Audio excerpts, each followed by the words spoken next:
right, my friends, we are live. And hello, hello. We are so grateful to have you here for the EricsHouse annual event 2023. We've got a great event in store for you, and we're making sure that all of the connections are working because we've got a full show. We've got multiple cameras. And look at this agenda. Woo! It is going to be good. And so we've got 4 hours today. We've got a lot to get into, courtesy of EricsHouse.org. We're so grateful you're here. We've got Marianne Govea, the founder of EricsHouse, joining us right now. And I want to welcome her along with Maddie in the house. Hello. Hi everyone. Thank you so much for being part of our event today. We really appreciate it. We have a lot to cover. We've got an amazing lineup of speakers talking about, anything from how to support your loved one who has experienced a suicide or alcohol drugs loss, as well as topics for health and wellness and mind, body, soul healing, and so all kinds of wonderful things. I wanted to just acknowledge Rob, who is Eric's brother, and I know he's a busy guy, so thank you for doing all of our technology today. We appreciate that.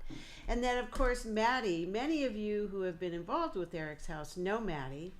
Maddie is really the person who makes Eric's House run, and she does a great job, and she basically put this fundraiser together by herself. So thank you, Maddie. Thank you. I had help. All right, before we get going, I just wanted to acknowledge the Eric's House team. So Eric's House is supported by 14 volunteers who are mostly loss survivors themselves, and they generously and compassionately donate their time to help people who are working through what for most people is the most devastating experience of their life, and that is the loss of someone to a self-harm death, namely alcohol, drugs, or suicide. And so thank you to all of our group facilitators. I know we're going to be hearing from a few of you in just a little bit, but thank you for supporting our mission. I'd also like to thank our board of directors, who also works so hard to help us achieve our goals. And one of our goals, of course, is fundraising. We do rely on private donations to keep our operation going. And so much thanks to the board, and many thanks to your efforts. I wanted to give a special shout out to Sarah Miller Combs. Sarah Miller is a member of our board, and one of our very first clients, and her son Adam died of a fentanyl overdose, and so he just experienced a birthday 2 days ago. So I want to say happy birthday, Adam. And Sarah, thank you so much for all your work. Would you like to add anything, Maddie? I think you covered it all, and I'm excited to kick off our agenda. All right, well, here we go. I think we're gonna start with a video that we made just to talk a little bit about Eric's House and what we do, and also why we do the work we do. And so, Rob, I'll turn it over to you, and you can cue that up.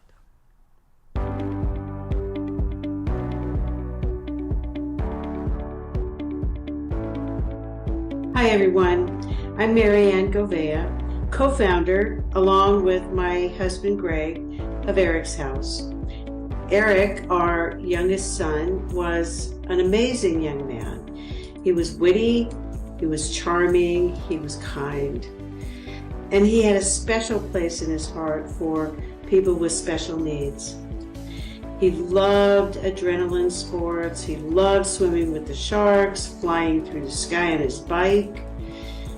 He was definitely an outdoor kid. He loved hiking and camping.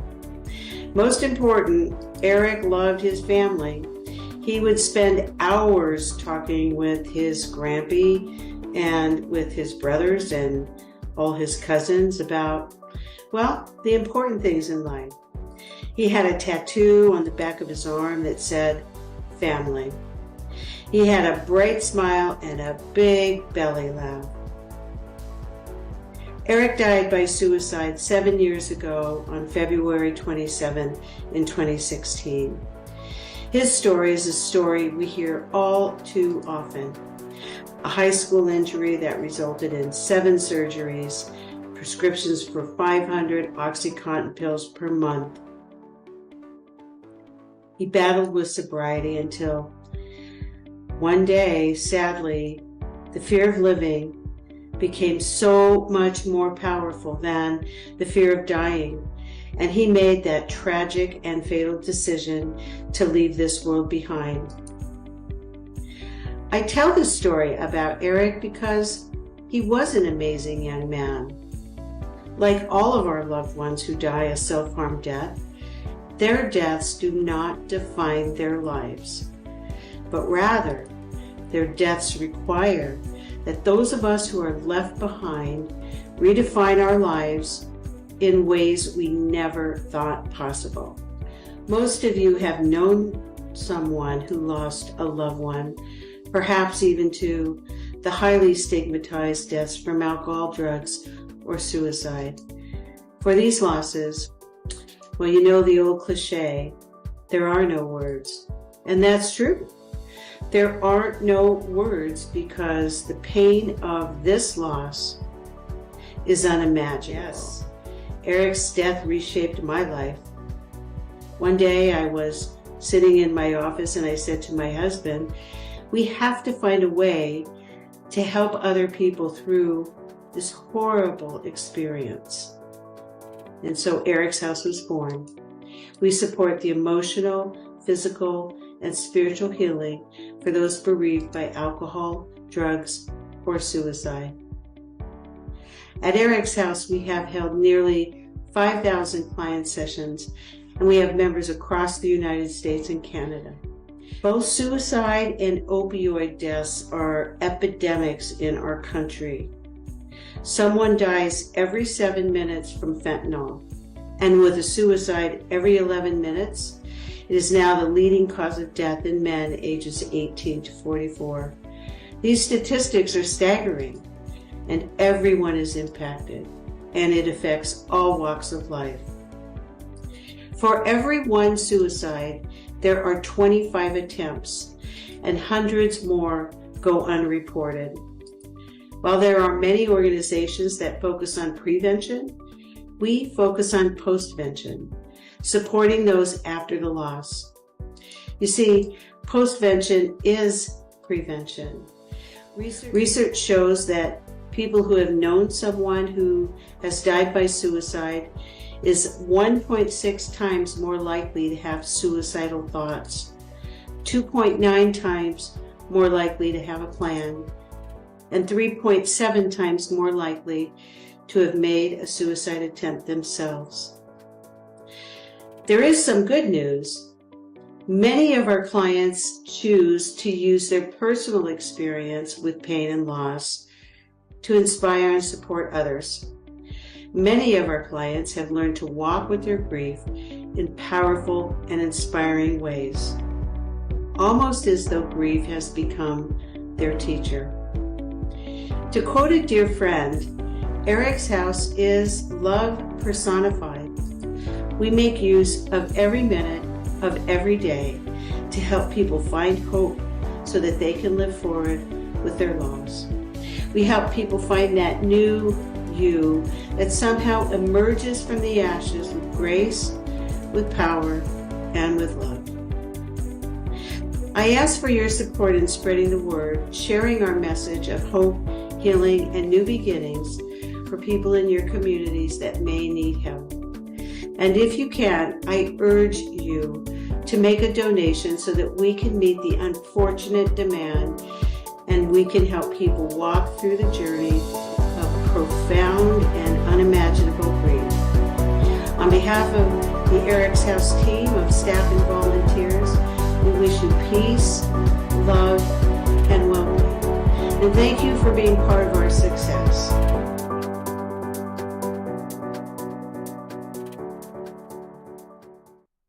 All right. Beautiful message, Mama. Thank you for that one. And let's see, what else? Where are we going now?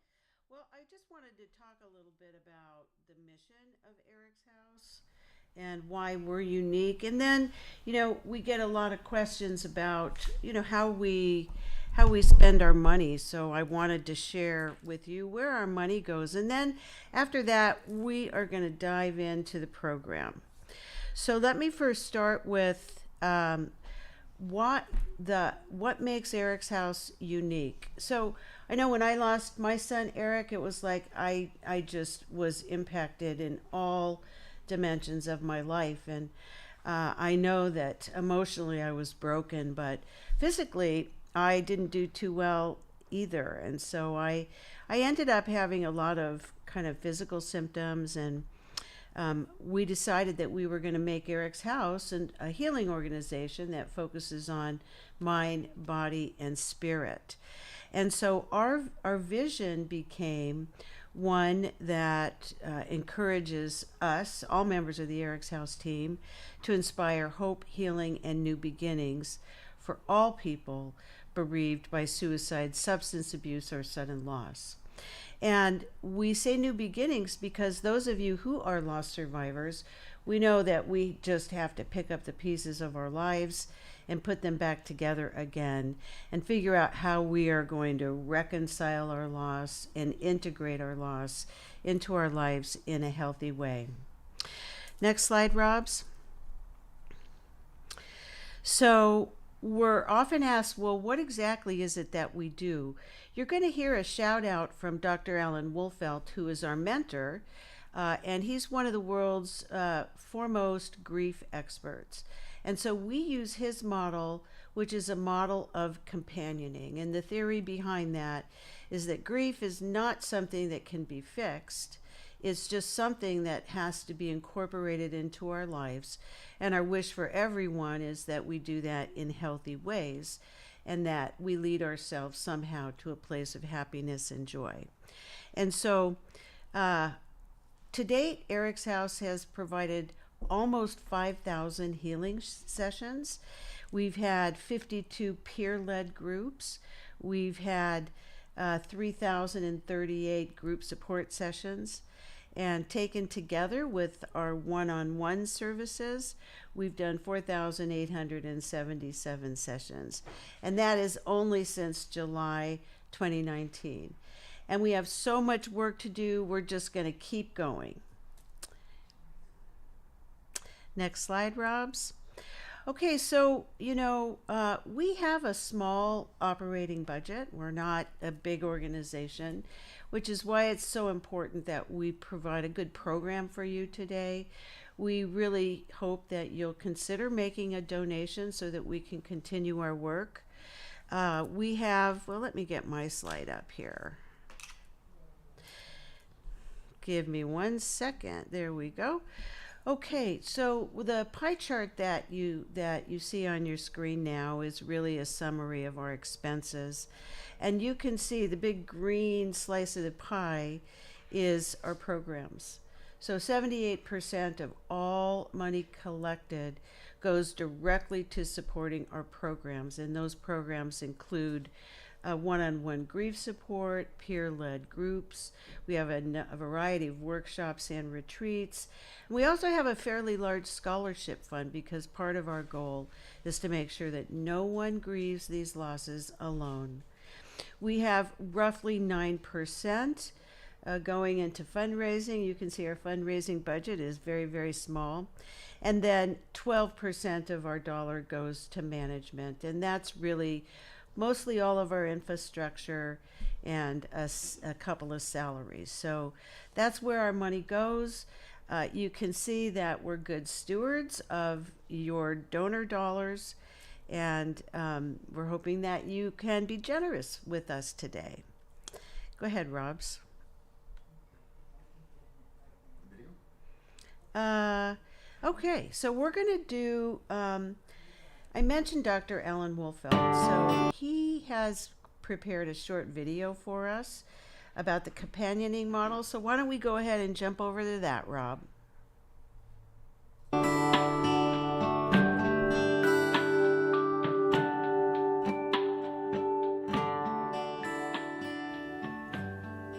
Hello, I'm Dr. Alan Wolfelt. I'm the director of the Center for Loss and Life Transition. located in the foothills just west of Fort Collins, Colorado. What a privilege to be asked by the folks at EricsHouse to speak a little bit about how they're making use of my companioning model of grief care. As you probably know, EricsHouse is a nonprofit organization that uses an integrative model of supporting people, particularly those affected by suicide death and overdose deaths.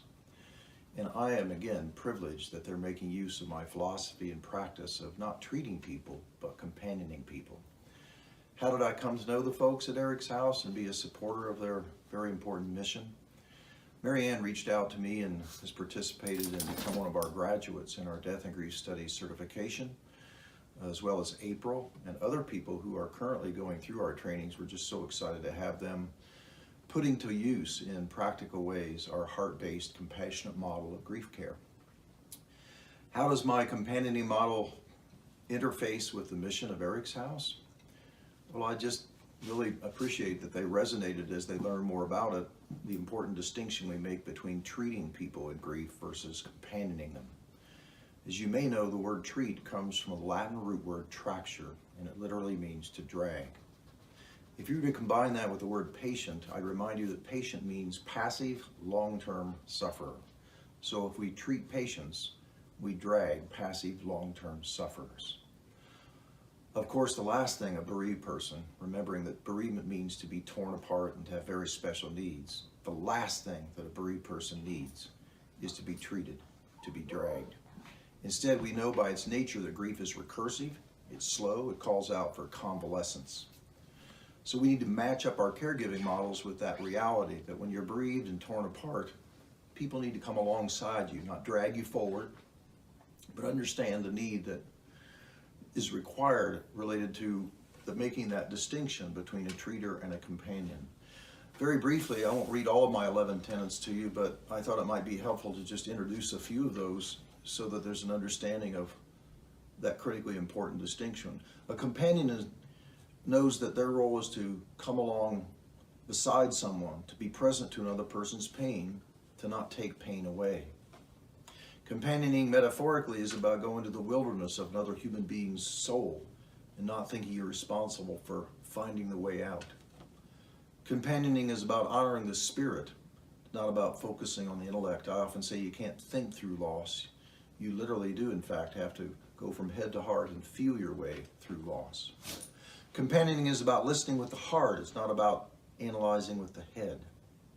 Companioning is about bearing witness to the struggle of others, not judging or directing those struggles. And I'll just mention one more. Companioning, of course, is about walking alongside. It's not about leading. The true expert of grief is the mourner. And the central tenet of a companioning model is to honor that reality, to enter into their phenomenological reality, that when they teach you what they're experiencing, to affirm that on any path to their ability to integrate that loss into their life. So again, that's a very brief introduction to the model, the philosophy, and then we teach through 150 hours of study how to take that philosophy and put it into caregiving action, to not just have a body of knowledge about grief, but to actually have the companioning skills needed to truly support somebody physically, cognitively, emotionally, socially, and spiritually. My hope is that you will be supportive to finding people in your area who might benefit from the services of EricsHouse and let them know about them as a viable resource for people needing to take their grief and allow it to become authentic mourning. What's that distinction? You know, oftentimes people use those words synonymously. You need to grieve or you need to mourn. Grief is your internal response. Mourning, in contrast, is the shared social response. EricsHouse, as I've come to know the people and the place, has created a place of sanctuary where people can disengage from normal demands and give attention to the need to openly and authentically take their grief from the inside to the outside. That's how we integrate loss into our lives. And they do that in the foundation of hospitality, best defined years ago by Henry Nouwen, who's had hospitality is where people come together who may initially be strangers and they become friends and they walk alongside each other and they honor the need again to openly and to honestly mourn. So again, if you find it this mission is something that you would like to contribute to or to be a part of or to be supportive of or to refer people to, I can't encourage you enough to reach out to my good friends at EricsHouse and be a part of helping people in the general Phoenix area, regionally, and even beyond that, get the help that they both need and that they deserve. Thank you very much. I hope to have the opportunity to meet you at some point.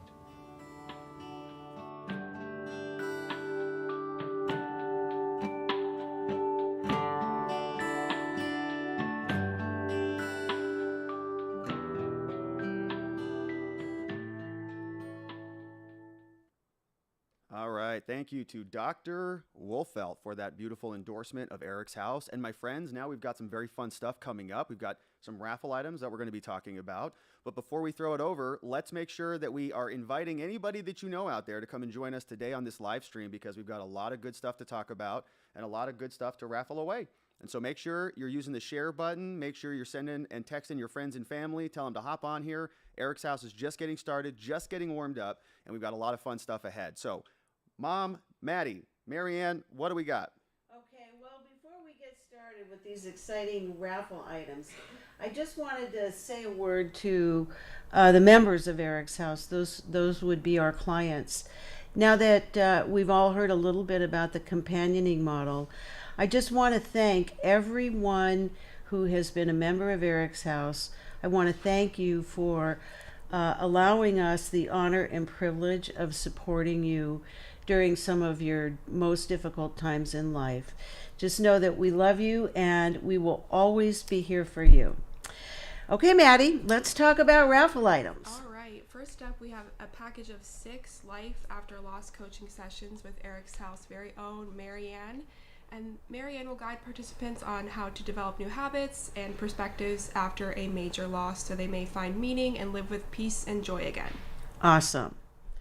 All right, now we've got these handmade chakra bracelets. I don't know if you can see them. Some of you who know me that know that beading is sort of a hobby of mine. Well, we have 3 of those on raffle today. They're all gemstones, and we have one with a hummingbird, we have one with a lotus flower, and one with a butterfly. Now, where are people going to go and purchase these things or to raffle on these? So you'll go to Give Butter. The link is EricsHouse/2023. We're live streaming there, and then tickets for raffles are available there. So go to givebutter.com Yes. EricsHouse. 2023. EricsHouse 2023. All right. What's next? All right. Next, we have the Grief Recovery book. This is one of many books we have available, but it can help with loss of faith, loss of career, loss of health, and also loss of a loved one. And one of the things I like about this book is it has great information on your loss history, which I think is very important to understand during our grief journeys. Then we have a series of books by our good friend Dr. Ellen Wolfelt. We use them in our practice. This one is Healing the Grieving Heart, 100 Practical Ideas for Families, Friends, and Caregivers. Next up, another Dr. Wolfelt book, Understanding Your Grief After a Drug Overdose Death. And this book will provide ideas on how to navigate the early days after a tragic death, as well as dealing with the stigma that associates overdose deaths. Okay, next one is a spiritual retreat. We routinely do retreats and workshops. This one is in Scottsdale, Arizona, and it's on December 8th, and it goes for 3 days. I think we have one of these scholarships available for the retreat, available for purchase today if you buy a raffle ticket of $150. Okay, next up is a virtual intuitive reading with evidential medium Melinda Vale, who's based in Arizona, but she works with members via Zoom. This is a 1-hour session that's private, and she can provide insights, hope, and guidance, and the opportunity to connect with loved ones in an open and safe environment. And I've done this Yes. also, by the way, and it's very insightful. So check that out. And of course, we love Melinda. Linda is just so good at it, and she's so compassionate and caring with our people. Grief and Loss crystals. Well, this is just a collection of different gems: rose quartz, Apache tears, tiger eye, and carnelian. Oh, this is a special book by a special guy, Robert Gouveia. This is Beginning to Winning, and it has 9-step blueprint to navigate criminal cases.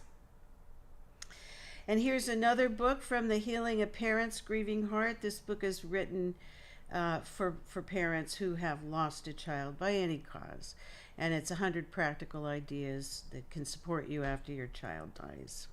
This is Healing Your Grieving Body, 100 Physical Practices for Mourners by Dr. Wolfelt and Kirby Duval. And it provides a guide on how to weather the different storms and symptoms of physical distress and grief. And of course, we would be remiss if we didn't have a wine country snack basket in our lineup today of raffle items. This looks good. It's making me hungry just to look at it. But it's got some cheese and some fudge and some caramels and some lemon cakes and some crackers. It looks like the perfect thing to go with a wonderful glass of wine.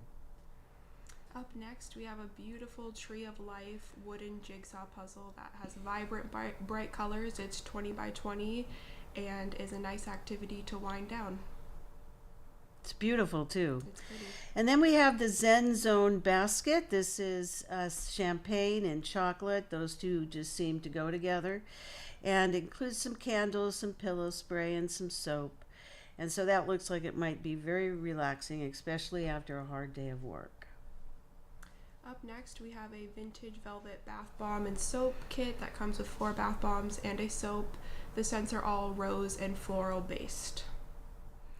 And we also have the Palm Springs bath bombs and soap basket as well. It includes cherry soap and garden party. It has some limeade, mallow. All of it sounds really good. I'd like to sink into a bath like that, maybe after we're done with the fundraiser. All right, we have this super fun Flower Power pot mug that can be used for coffee, or it can actually use to plant something. The saucer doubles as a lid if you use it as a cup, and there's a cute little shovel to either plant or stir your coffee. All right, and the Sunshine Eucalyptic baskets filled with handmade items, including hand soap, body soap, and a bath bomb. Calming scent of eucalyptus helps reduce our feelings of anxiety and also helps to promote a feeling of well-being. Okay, next we have the Everyday Essential Oils collection from Young Living, and this has 5 of their most essential and popular scents that can help promote wellness and relaxation. And this is a cooking gift set for wood smoked barbecue. It contains some wood chips, variety of hickory, applewood, and cherry wood chips so that you can try out along with a couple of other accessories to make a perfect barbecue.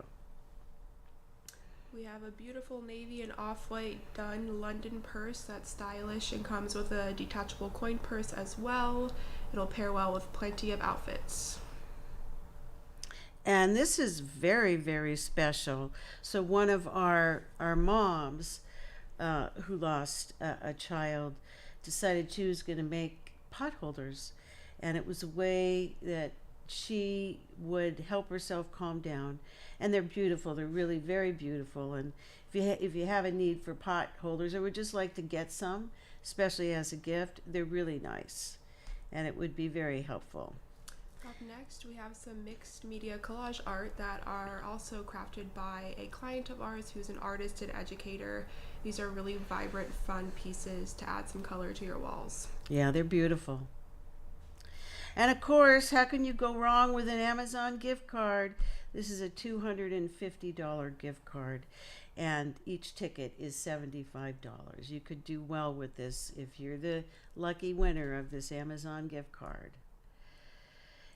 Then we have some 4-packs of Rubio salt that were generously donated to EricsHouse. We have 10 available for $100 or more donation raffle tickets, and we hope you enjoy these lovely salts. Yeah, and here's a picture of one. I was fortunate enough to be gifted some of the salt, and I know that I have a lot to learn about salt after receiving these beautiful gifts, but they really are good. and they're a lot of fun. So thank you, Rubo Salt Shop. And I think that's the end of our raffle items. I'll just leave you with this thought. Little by little, we let go of our loss, but never our love. All right. I think we're going to turn our attention to Beautiful. Words of Hope and Healing with the EricsHouse Facilitators. All right. So, what's coming up? We have 2 facilitators, Greg and Kim, joining Marianne and I, and then we have someone joining us from Canada via Zoom named Joette, a very special facilitator. You guys want to come on in? I'm going to take myself out of the camera. Let's get 2 mics over there, too.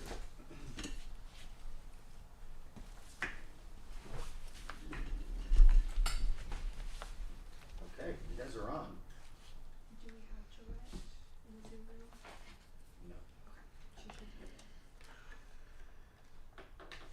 Oh, I thought you guys were actually on the Zoom. We can be. So how are you gonna hear her?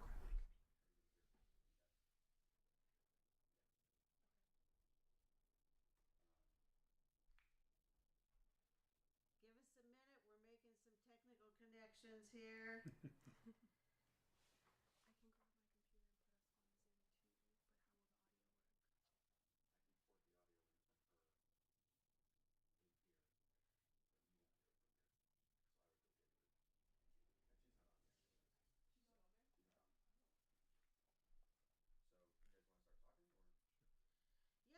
on Zoom too, but how will the audio work? Yeah, so I know I'm not on camera, but I think you should be able to hear me.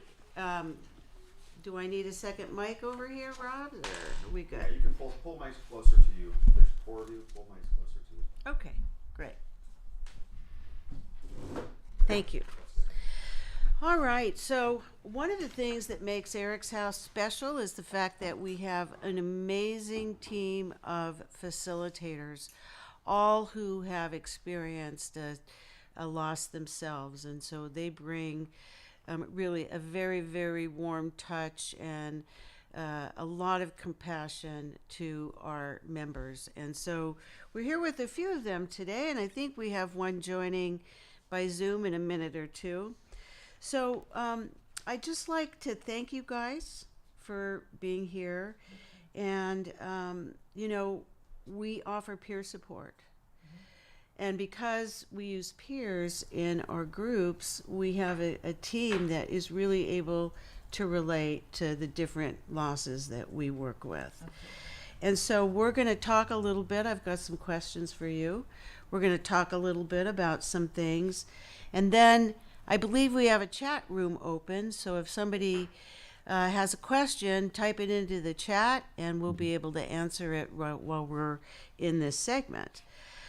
Okay, so Kim, why don't we start with you? Tell us what brought you to EricsHouse.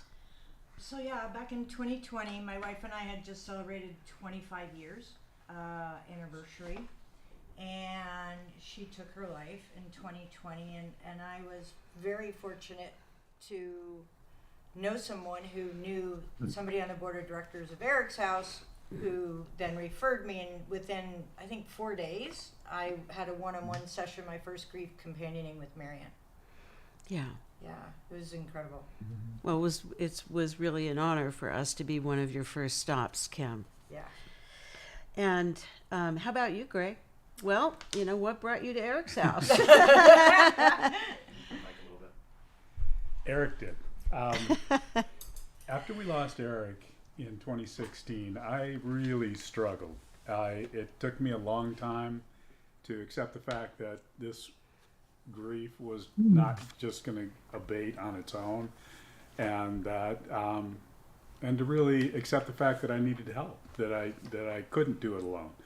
And so the challenges we faced in finding support, and I had the benefit of being able to follow in Marianne's steps for much of this, but we found it was very difficult to find effective support, and we found that a lot of times the places where you thought you'd get support, people didn't really understand the nature of this kind of loss. And so, it was very helpful when we discovered the strength of peer support. And so that's really, that our journey led me to really want to be a part of Eric's House.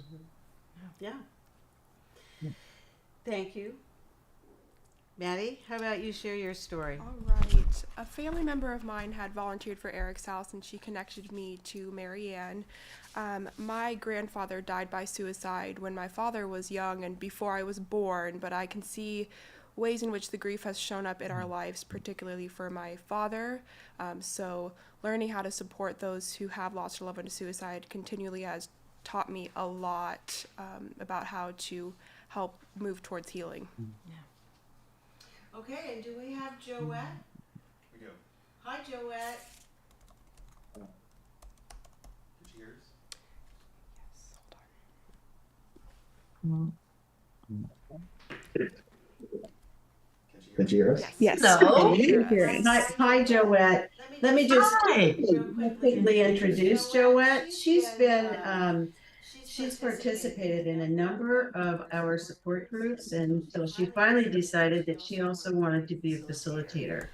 And so far, she has facilitated two of our support groups, and she's finishing up training with Dr. Wolfeld. So, Joette, thank you so much for being here. What brought you to Eric's House? Thank you very much for having me, and I'm privileged to be a part of Eric's House.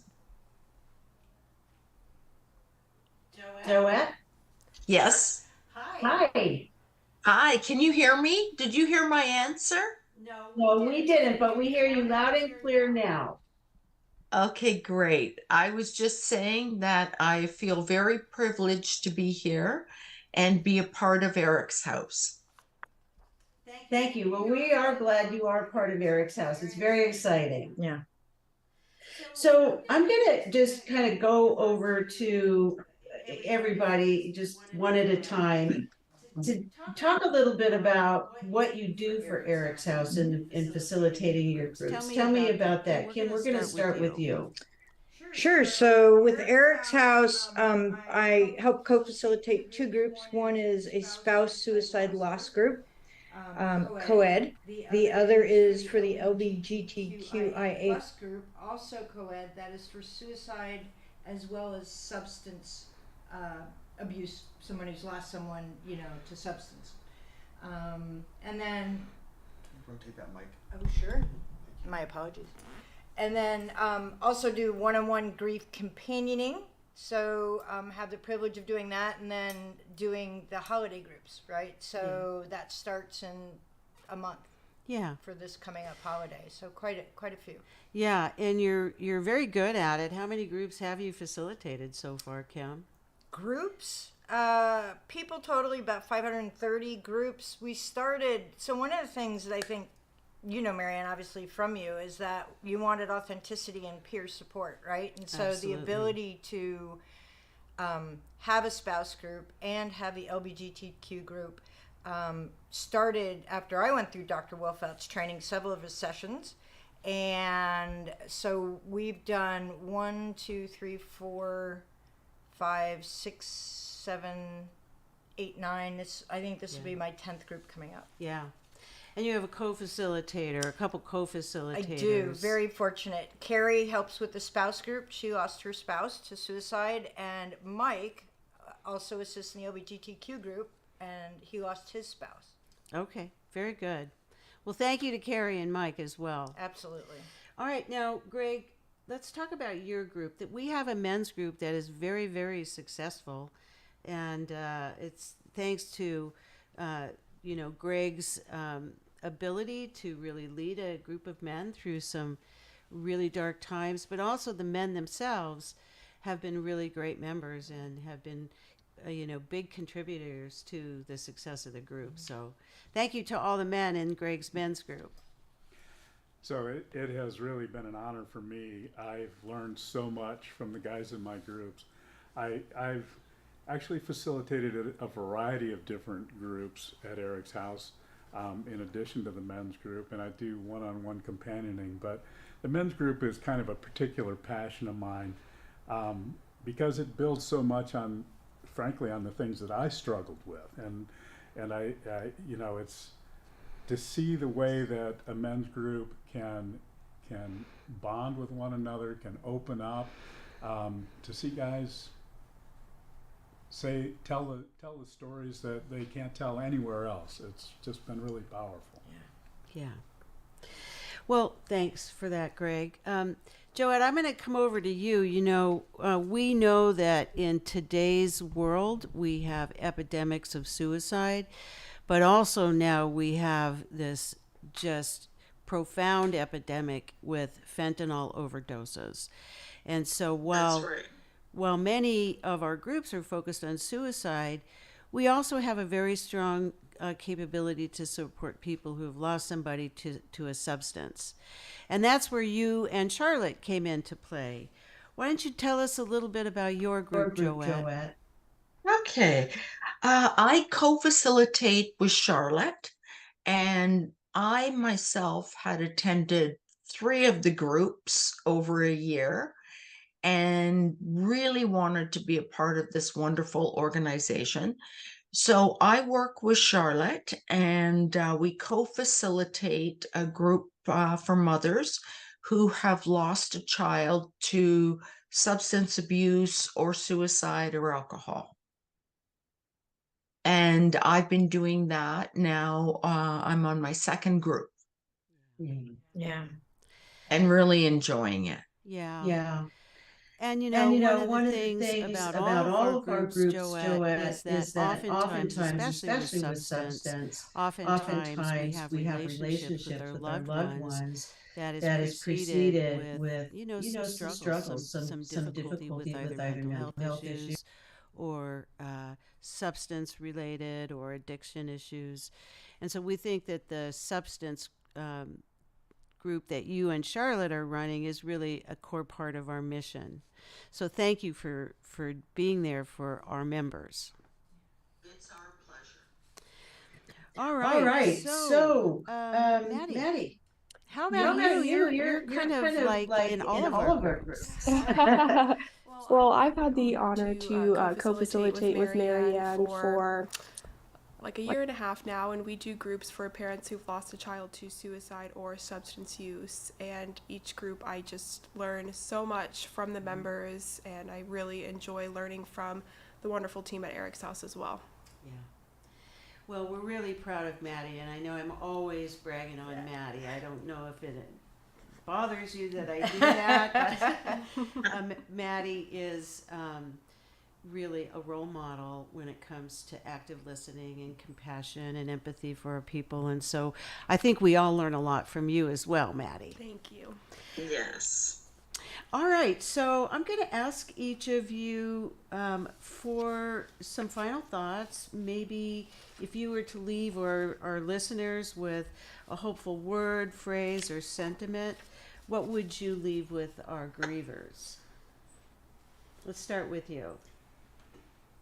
Well, this might sound ironic, but I think it's really important to recognize that in the kinds of losses we grieve, there are gifts that we receive. There's a certain empowerment just in surviving, but there are doors that open. There are new possibilities that we encounter, and I think that if we can encounter those things and feel gratitude, it really opens the path to healing. Yeah. Yeah, I love that idea of really feeling gratitude, especially when we're just unable to be grateful for anything. So thanks for that, Greg. Kim, how about you?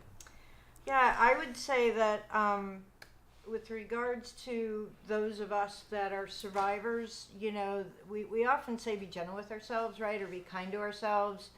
And what that really means for me is to understand that you've done the best you could when those moments occurred for the person that you lost. There's often a lot of guilt associated when someone passes away. And so, you know, we have to understand that we did the best we could with what we knew at the time. And really along with that comes, for me, that any feeling that you have, happy is okay, right? Smiling is okay, laughing is okay, sadness is okay, or anger. And to just allow those moments to be with you for a bit and then move them on, and then realize that personally I can say that, 3 years later, that I would never have known I would be joyful again, right? And Sure. find happiness and enjoyment. And so it's out there, Yeah. for sure. Thank you. How about you, Maddie? Yeah, building on what Kim just beautifully said, I would say grant yourself permission to feel whatever feelings come up, and there's no right or wrong way to grieve. So your unique feelings are okay and unique to you, and just finding ways to honor all of those feelings is going to help move through the grief. Yeah. How about you, Joette? What are your thoughts? Well, I concur with what Kim and Greg and Maddie have all said, because grief is so unique to everyone. And I find it's important to be able to express your feelings, thoughts, and emotions in a safe environment like EricsHouse. And love and grief, as we discuss in our groups, are two sides of the same coin. And EricsHouse, the men's group, has produced the most beautiful coin that I've been giving out. And we grow and heal, and the pain does soften as we develop our new identity and work on the 6 needs of mourning. Joette, I think it was, I think what you said about being in a safe place, being in a place where there's no judgment, and in a place where everybody already understands the chaos that comes with these types of losses. So thank you for sharing that. That was really a great point. Okay, now maybe I could ask a few of you to share from your point of view, what is your most rewarding part of facilitating an EricsHouse group? I can say for me, probably the most rewarding is to see when, because they're putting in a lot of work during these groups, right, and really making efforts, and to kind of see that growth and a lightness more in their eyes than when they started, and a smile more frequently, or they joke more, and allow themselves to feel better. It's amazing. And truthfully, I heal too, right? Yeah. Every group I heal more and more, and they give me that gift. Yeah. Yeah, well, part of our own healing experience is to support others, right? So that's great. How about you, Joette? What's the most rewarding part of being an EricsHouse facilitator? All of it. I had put down that there are many rewarding things about facilitating support groups. The trust, the sharing, the friendships that develop are so healing and supportive. And to see smiles at the end of the sessions really fills my heart. Everyone knows in these groups that we're walking the journey of grief together. And it feels very safe and very open, and I think a really wonderful place to gather and meet and grieve and mourn. Yeah, well, thank you for sharing that, Joette. All really great points. And I know that even for me, for as many sessions that I do and people that I work with, it really is an honor to be able to walk side by side with people. There's no manual on how to get this done. And so we just kind of stumble along, and we're just so glad that we're in a position that we can continue to do the work for the people that need our support. All right. Now, do we have any questions in the chat?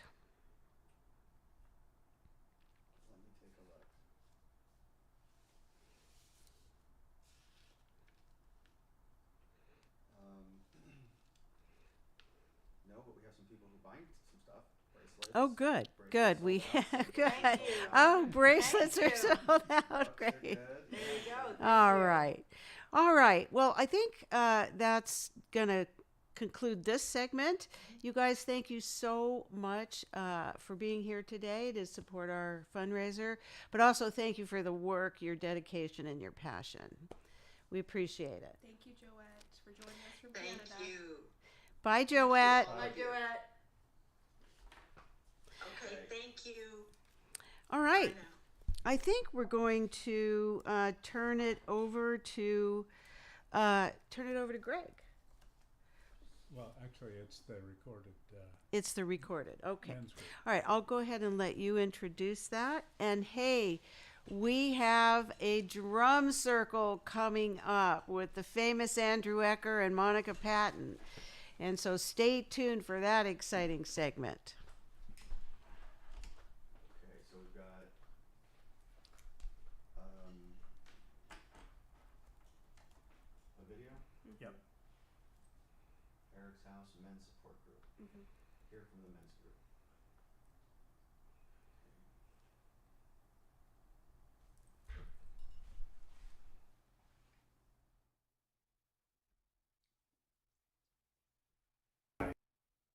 I'm co-founder of EricsHouse and Eric's stepfather. We lost our youngest son, Eric, to suicide after a long battle with substance abuse in 2016. And as a result of our experience, we determined that there was a real need for support for those of us that have gone through this kind of tragic loss. And we structured EricsHouse based on things that we learned in our journey and the things that worked for us. It's really difficult to find a safe space to be able to express your feelings. And what we found was, while there are some outstanding support offerings for people who are struggling with suicide ideation, the survivors of loss to suicide or substance abuse are often forgotten. Men often feel very reluctant to share their pain. It's such a heavy burden, and so much, especially with losses like ours, so much of this gets impeded by common feelings of guilt or shame or anger.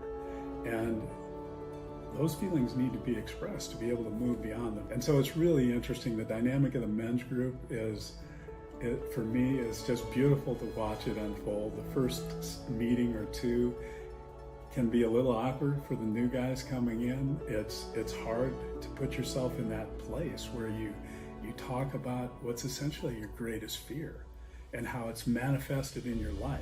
And so it takes guts to do that. The floodgates kind of open. You get to see people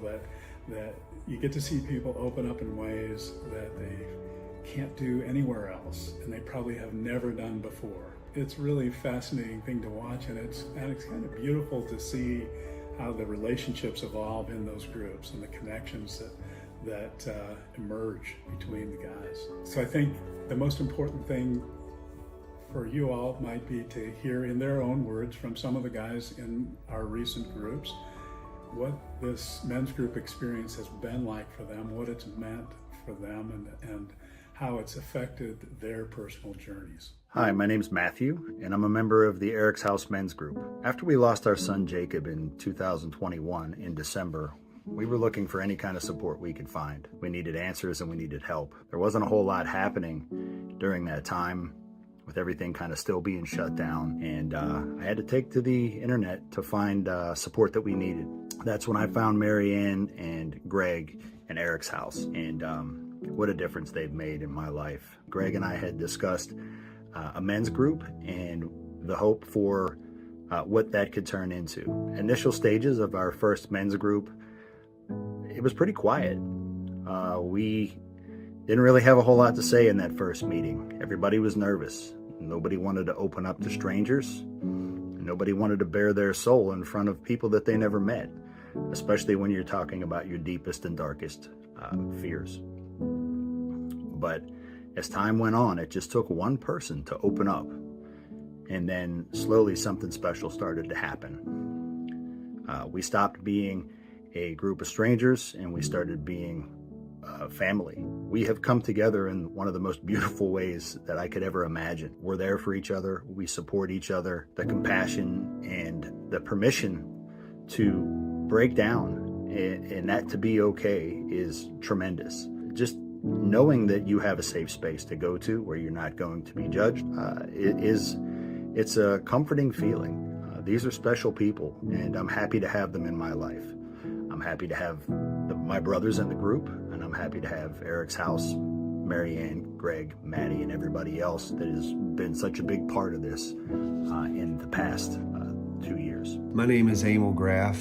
I lost my son, Austin, in April of 2022. After I lost my son, I suffered for a very long time. I still suffer, but there's a difference now. I saw countless therapists after Austin died. Despite that, I could not find a way to unburden myself. It didn't help seeing therapists that really couldn't understand what I was going through. I felt like I was listening to repeated cliches. Finally, in February of this year, my wife introduced me to Greg Eckerman, and I started working in his men's group. And I have found a community of other men that understand me, that understand what I'm going through, what I have been through.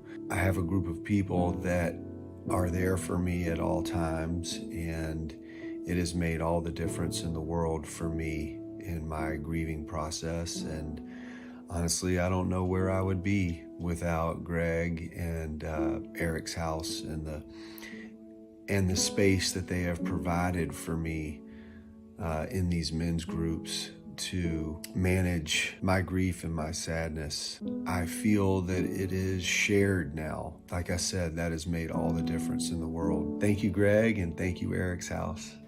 Hey, I'm Mike. March 22nd of this year was probably the worst day of my life. We lost my brother Robert to suicide, and needless to say, the months that ensued were the darkest and hardest of my life, and I broke, and I was in a really bad place. By the grace of God, my mom discovered EricsHouse. She herself joined the women's group, and she recommended that I check out the men's, and I was so desperate and low, I was willing to try anything that would make me feel 1% better. Joining the EricsHouse men's group was one of the best decisions I have made this year, for sure. It was so comforting to be in a small group of people who had literally walked in your shoes, and it really was instrumental in my grief journey and to getting out of this like rock bottom place. My name is Ben. And last year, my daughter, Jane, died by suicide. In the various groups that I've been a part of as a grieving person, something I've noticed is that they're mostly women. And it has made me, wonder where the grieving men are. English. Who's supporting them. Yeah. Finding the EricsHouse men's group was wonderful. It is really powerful to have the fellowship of a group of men who can talk with each other from male point of view about sorrow. Anyone who has been through intense grief will tell you that it's incredibly isolating, and I think perhaps it's especially isolating even for men. So this group is a lifeline, and I can see every week what a difference it makes. I'm Cody Campbell, and this is my son, Xander.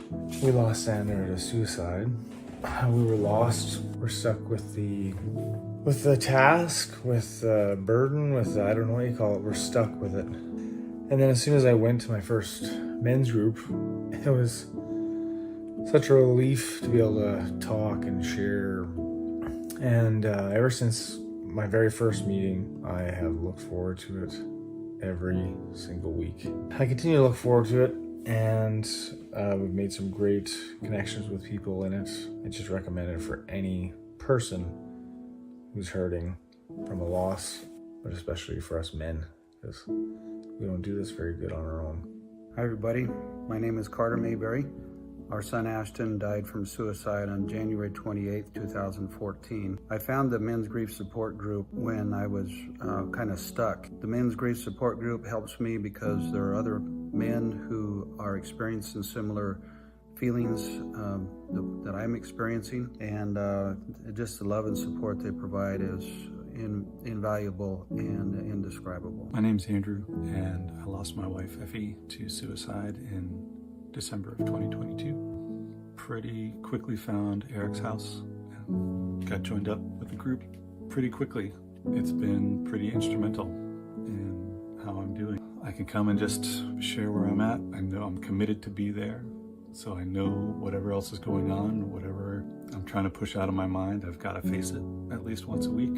I can be there for other people to listen, and that's a pretty special thing too. There's something about hearing experiences that you can relate to and not have to be anything else than somebody who's grieving and sharing what that feels like. It's pretty special. Every year in October we do a fundraiser, and that fundraiser is really key to our ongoing success. And the monies that we bring in the October fundraiser are a big part of what allows us to keep our doors open. One of our key tenets is that this is a painful experience, and always will be. This will be painful for the rest of our lives. So we've evolved a metaphor that I've found personally helpful. When we encounter the pain of our loss, when we learn to embrace it, we do it because we learn that love and the pain of loss are just two sides of the same coin. And the interesting thing about that metaphor is both sides of a coin, of course, are exactly the same size. And so the metaphor of the coin led us to a project to develop our own EricsHouse coin. It is very tactile, and it becomes a tool to sort of aid in learning to dose. If we can encounter the pain and learn to flip the coin and look at the love behind it, then that gives us a way to meter our exposure. It's really perhaps the most important survival tool that we can learn. I like the metaphor that one side can represent our grief and the other side can represent the love that we feel for the person that is, and mentally trying to flip that coin over whenever the grief starts to become overwhelming. I absolutely love the coin that they developed. I mean, it is so true. You know, the amount of pain equals the amount of love. And I bought one not only for myself, but for my mom and dad. And it's just a great reminder to have in your pocket, especially when you're feeling low and dark, that on the other side of that is profound love. And the magic of it is that you can be in a group of people where you look at every man and know that he appreciates the intensity of the pain and equally appreciates the meaningfulness of the love. It's connecting and it's meaningful. We also have a lot of other resources that address some of those sort of more holistic needs. We have spiritual companioning, links to counselors who are very, very good at this. It's really important to recognize that you don't have to tough it out and that you don't just get over it. And most certainly, it's not true that time heals all wounds, but it does take time and it takes hard work. This is probably the hardest work that any of us will ever do, and we shouldn't do it alone. If you're able, we need your support. We operate on a very bare bones kind of structure. Almost every dollar we get goes to services, and we have found that the need for our services is growing exponentially. So if you're able, if you're willing, we would love to have your support. I promise you, we make very good use of the money. Obviously, we welcome support at any level. You can process your credit card for as much as it will bear. You will enable us to continue our mission and to reach more people.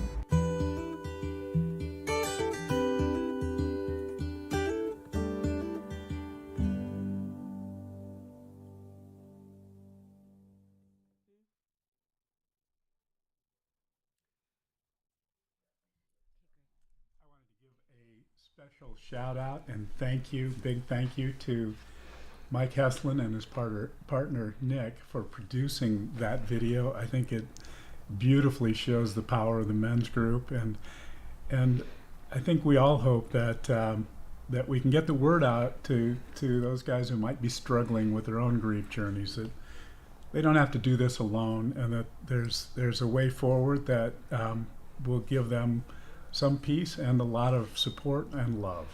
Yeah. All right. Raffle update. Raffle update. How we doing? Well, first I want to say that we are almost 50% to our goal.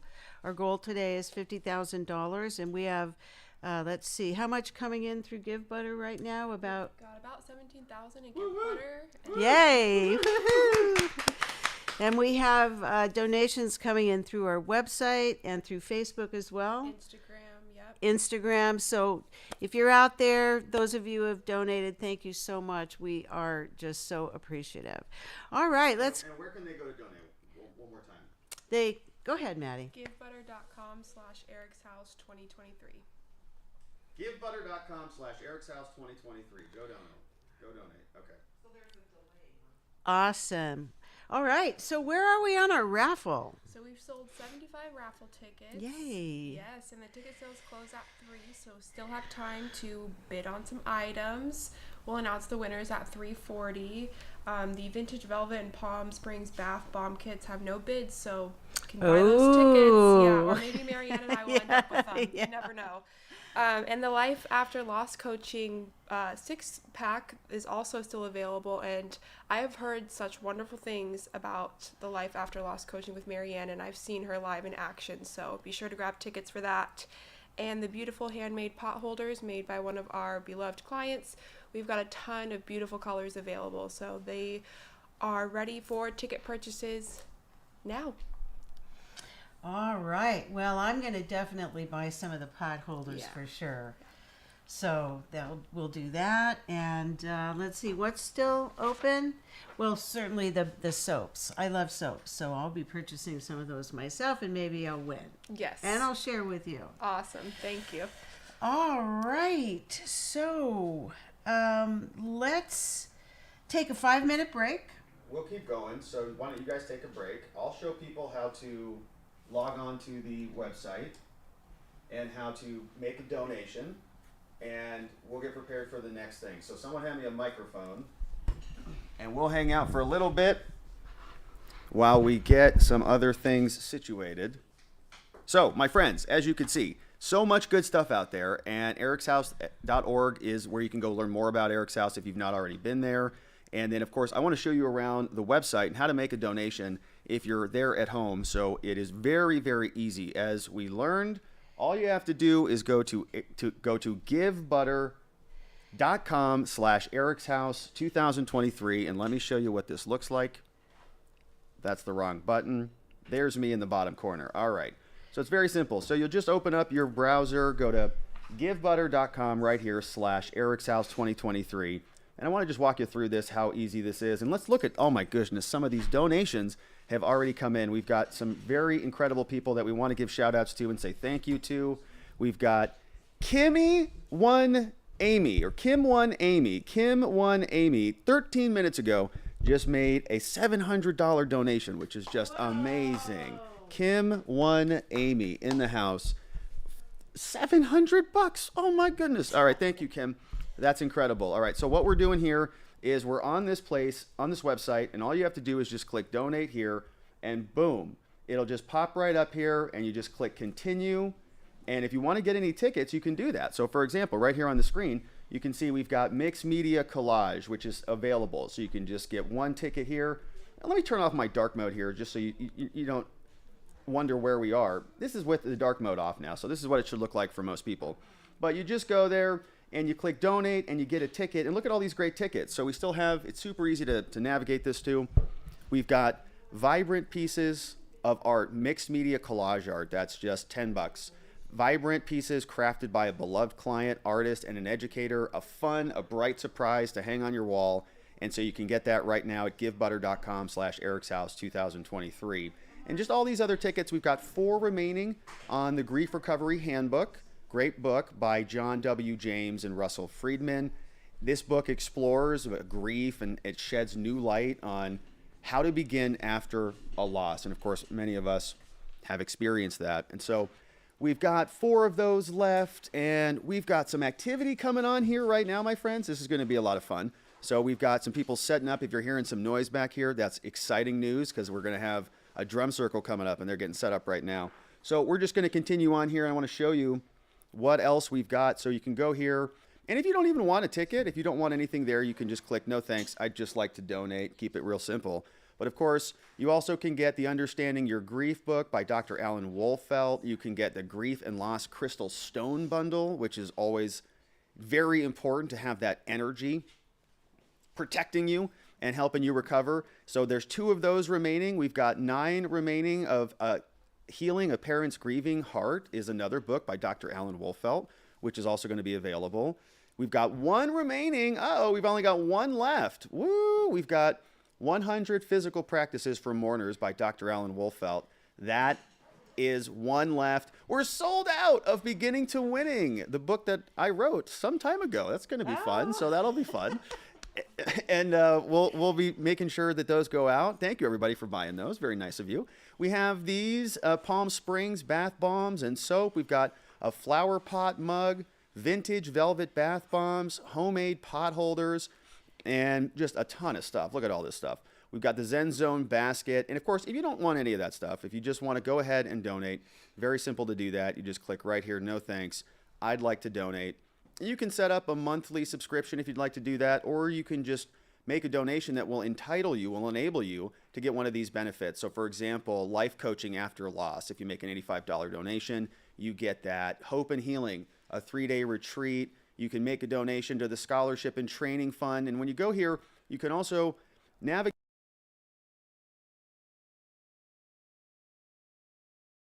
I can pick, no, we're good, I think.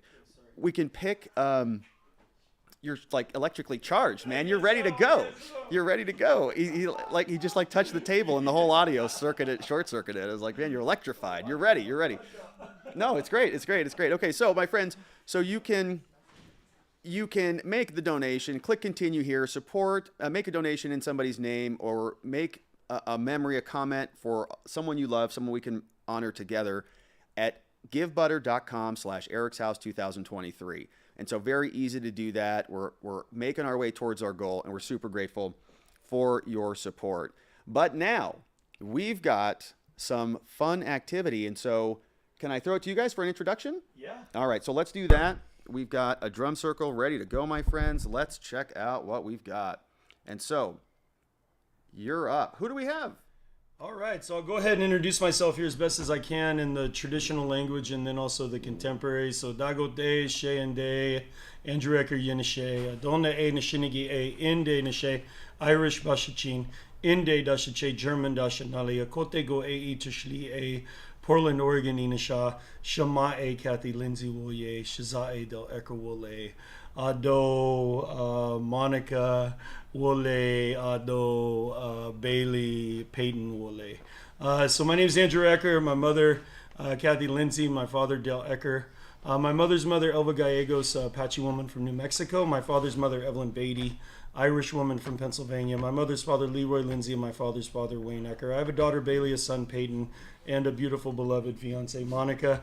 I was born in the ancestral land of the Multnomah and Clackamas in Portland, Oregon, although I currently reside here in the ancestral land of the Akmel Atum and the Peeposh in beautiful Phoenix, Arizona. And we are so grateful to be here. We have been a part of the EricsHouse community for a number of years and are both very passionate about what EricsHouse is doing.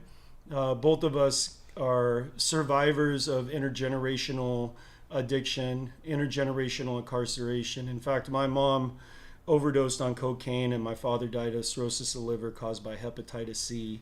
As a little boy, I was out being used to steal to support my mom's cocaine habit. And by the time I was a teenager, I was using heroin with my father. Fortunately now I have 24 years clean. Yay! And very, very grateful, as well as my beloved fiancée Monica. Her mom was institutionalized for a suicide attempt for 33 years, I believe it was. Yeah, and we're 36 years. Very passionate about the work that EricsHouse does, not only because of our personal connection to the concepts that are a part of our everyday reality, right? Overdose, suicide, all of these issues that are presenting themselves in our contemporary timeline, but also because we need organizations like EricsHouse out there in the community making a difference, boots on the ground, helping individuals that are dealing with the immense grief. Our family was affected by the loss of Monica's son to a drunk driver. And I can tell you that losing a child, losing a loved one to any type of substance abuse disorder, any type of mental health issues is just a challenge to understand. And one of the ways that we're showing up in the community to give people an opportunity to have a vehicle of transformation is with the drum. Over about 23 years, we've developed an evidence-based practice that utilizes recreational drumming as a mental health intervention. And EricsHouse has given us a platform to work with people that are in the relationship with grief, that are in the process of formulating a functional relationship with that really challenging human emotion of loss. And we would like to share with you what we consider to be the foundation of our wellness practice, which is making music. So if you got some pots and pans, if you got some shakers, go grab something. If you got your desk, all right, I want you to go ahead and grab your, play a little rhythm with us on the desk. So we're going to share a rhythm with you that we feel is a very important rhythm. And communities all over the world have used the drum with intention since the dawn of cultural identity. And I want to share a rhythm that we use in our practice, which is the rhythm of love and gratitude.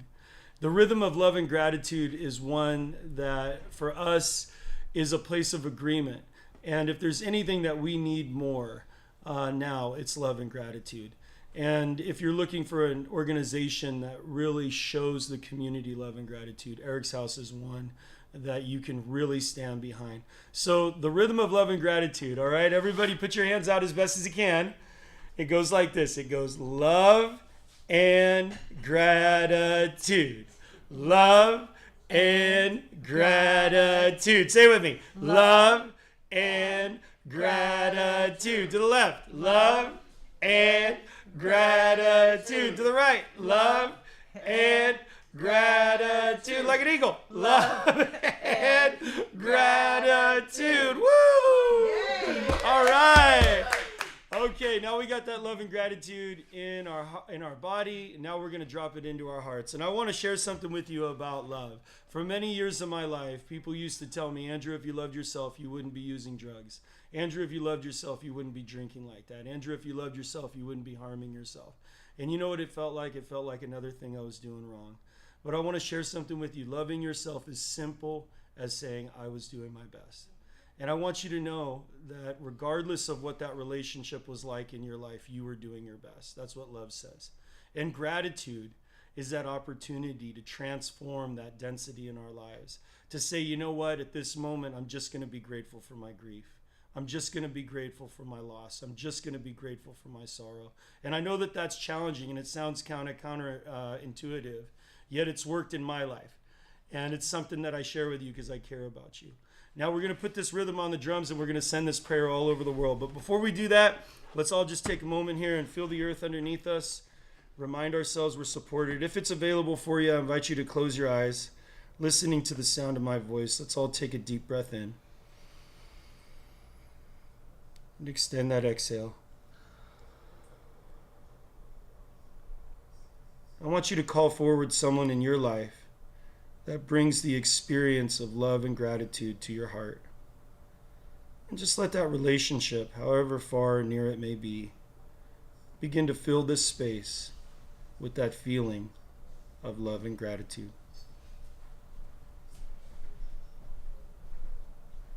And you can go a little deeper with that now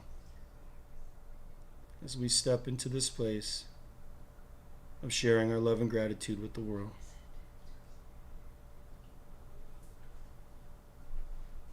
And when you're ready, you can join in making this joyful noise.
thank you all so much for letting us share our passion of drumming.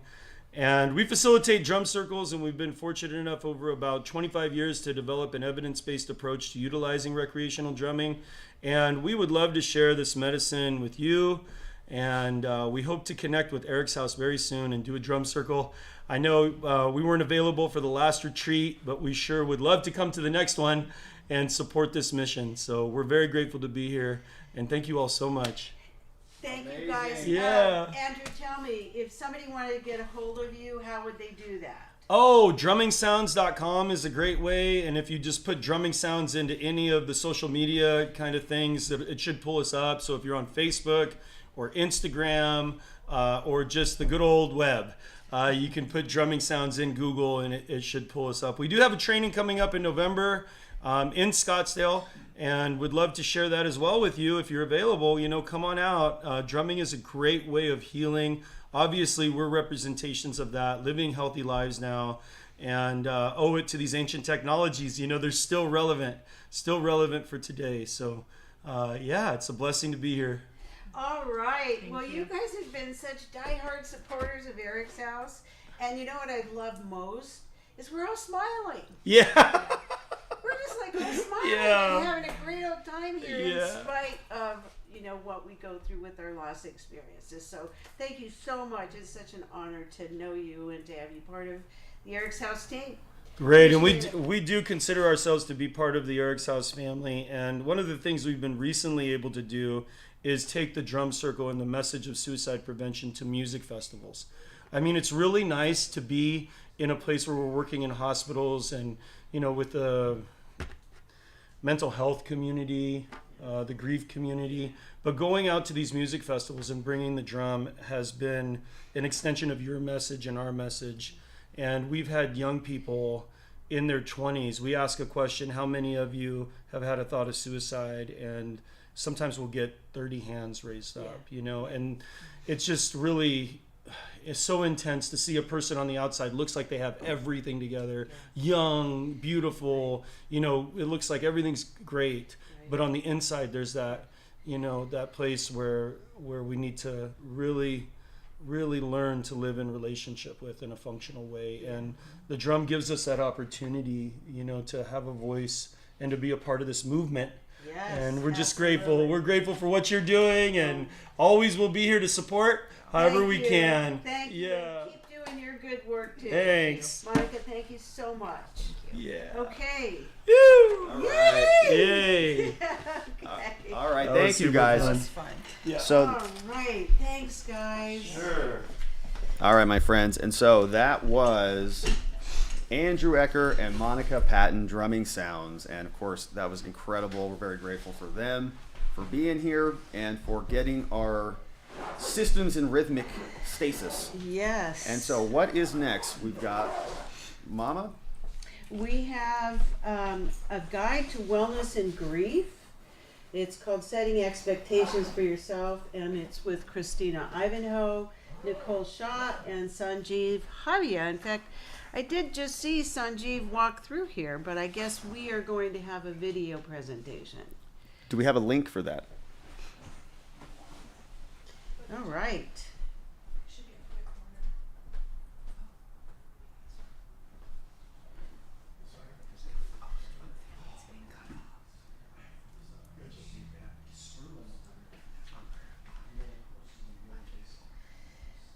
Alrighty, we're calling up the link now. How about Andrew and Monica? They're just so much fun, and boy, they've had their challenges in life as well, and it's just so good to see how involved they are in supporting other people, especially through their suicide losses. So we're so grateful to them for always being there for us.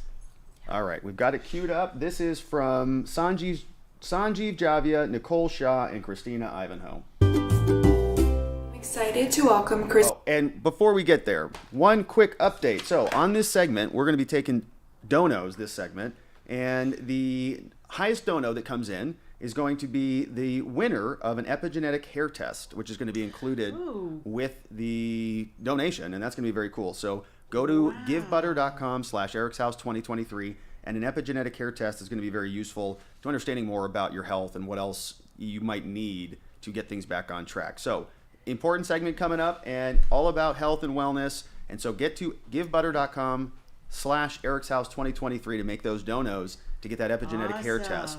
All right, and this is from Sanjeev and company. Here is what we've got, my friends.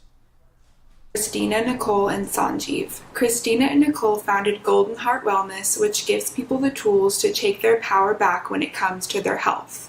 They use epigenetic hair testing to explore the bigger picture of symptoms and dig deeper into other lifestyle factors that may be intertwined to create a healing plan of action. Sanjeev founded Pros, which is a brand full of amazing products committed to elevating health and performance in 5 key areas: immunity, restful sleep, relief plus recovery, emotional balance, and focus plus clarity. Thank you so much for joining EricsHouse today.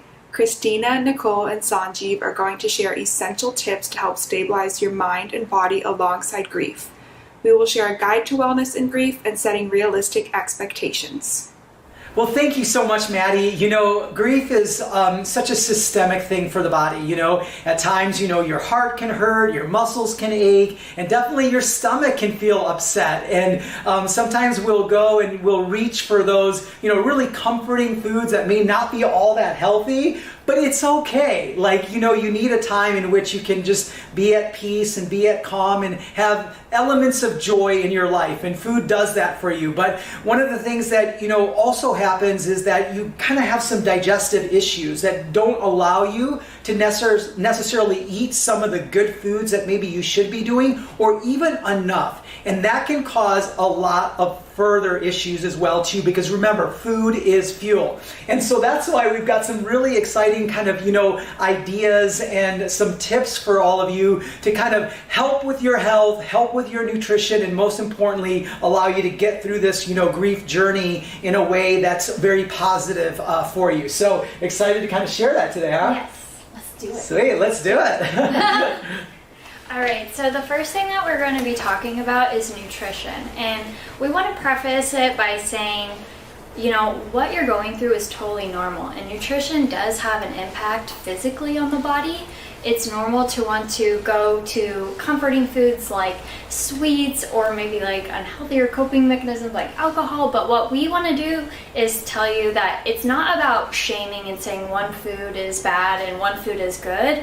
We want to set you up to feel your best during this time. To make meals, it would be soups. Soups are really great and easy to pack in. You can pack in lentils, you can pack in vegetables, you can pack in protein, and that's going to really help nourish the gut.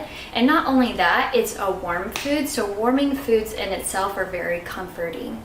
Another good way to pack in a lot of nutrients, and that is an easy meal, are stir fries. So once again, it's very easy to mix and match different vegetables. You can do gluten-free whole grains and pack in a lot of fiber. We know during this time, it can be very easy to just forget to drink water.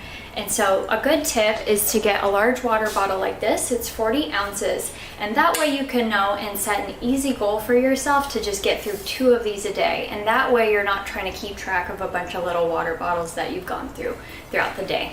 Another good thing is to make sure that you are adding in the electrolytes, because that's what helps hydrate the cell and remove toxins from the body, which will help improve your energy and improve sleep. So next we're going to talk about how grief can show up in the body different ways and how you can help navigate that. So one thing that might happen is you may lose your appetite. And so what I want to say about that is I know it's hard to make yourself eat, but what you need to know is if you ignore your hunger cues, it's going to start telling you in different ways that it's hungry. And so that might show up with disturbed sleep. It might show up as even more intense mood issues. So it's going to let you know one way or another. And so it's so important to really just push yourself to get in nutrient-dense meals, even if they're small. And so one way that you can help yourself if you don't have much of an appetite, is by working up an appetite. So getting out and moving, even if it's for 20 minutes a day, and it doesn't have to be intense. It could be a simple, nice little walk, which in itself helps with your mental health. But just getting your body moving is going to start working up that appetite, so it makes you a little hungry and makes you want to eat. Another good tip that helps is setting timers, because sometimes your mind is just occupied, and so you can literally forget to eat. So you could utilize your phone, set reminders throughout the day, and maybe set goals to get in a certain amount of calories in each time that you're eating. But going back to the nutrition, make sure that even if it's small, make sure that they are nutrient dense, because that's really going to support your gut and in return support your mind. Another thing is sometimes eating can feel like a chore, so sometimes drinking your nutrients could be an easier option for you. Smoothies are a great way to pack in all that you need: the fiber, the antioxidants, the vitamins, the minerals, the protein. You could pack it all into one little drink, and that's much easier to just sip on than having to eat a huge meal. So that's a great option too. And I am very good at the second one, because I am an emotional eater. So here I am, friends. So this one's really close to my heart, because as I shared in the last year, my mom was an alcoholic, and she took her life, and I learned very young that food was soothing for me. And so I am an overeater. And so really I have to, when I get into that, and I still kind of do it, I'm like, food makes me feel good. I just put healthier stuff that I don't really want to grab now. Like it's not even, so I don't have it in my house. But the part of it is that we have to remember who we are. I'm going to try not to cry. We have to remember that food is not going to soothe our soul. It's not. We have to soothe our soul. And, we have to have the best relationship with ourselves. So, what helps me and what could help you is that I have to remember who I am. You have to remember who you are, because you have to love yourself. You have to nourish yourself. And really, it's easier said than done. I mean, I don't know if I shared last year, but, when I had a woman tell me, she was actually, my naturopath said to me, you need to learn to love yourself. I would have rather have been stabbed in the eye. And that's the honest to God truth. And I know that sounds abrupt, but it's the truth. So I'm trying to relate to you of you're like, love yourself. But we just have to. And now here I am, a year later, that I'm getting there, right? Because when you don't have that, you're looking to make, to fill the hole. And the other part is when there's scarcity of food, you eat fast.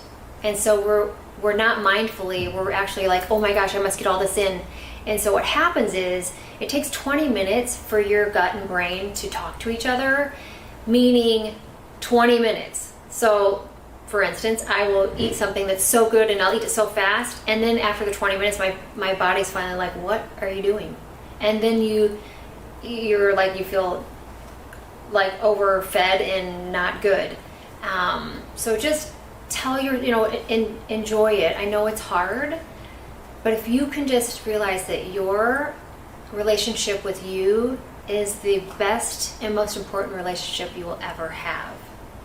So that, if I could give you that is the most important, is just remember who you are. Ask the food to nourish your body before you eat. That will actually start the digestive enzymes moving. It literally does, your brain. And then you've slowed your digestive system down to where you can actually settle in and you can enjoy your food.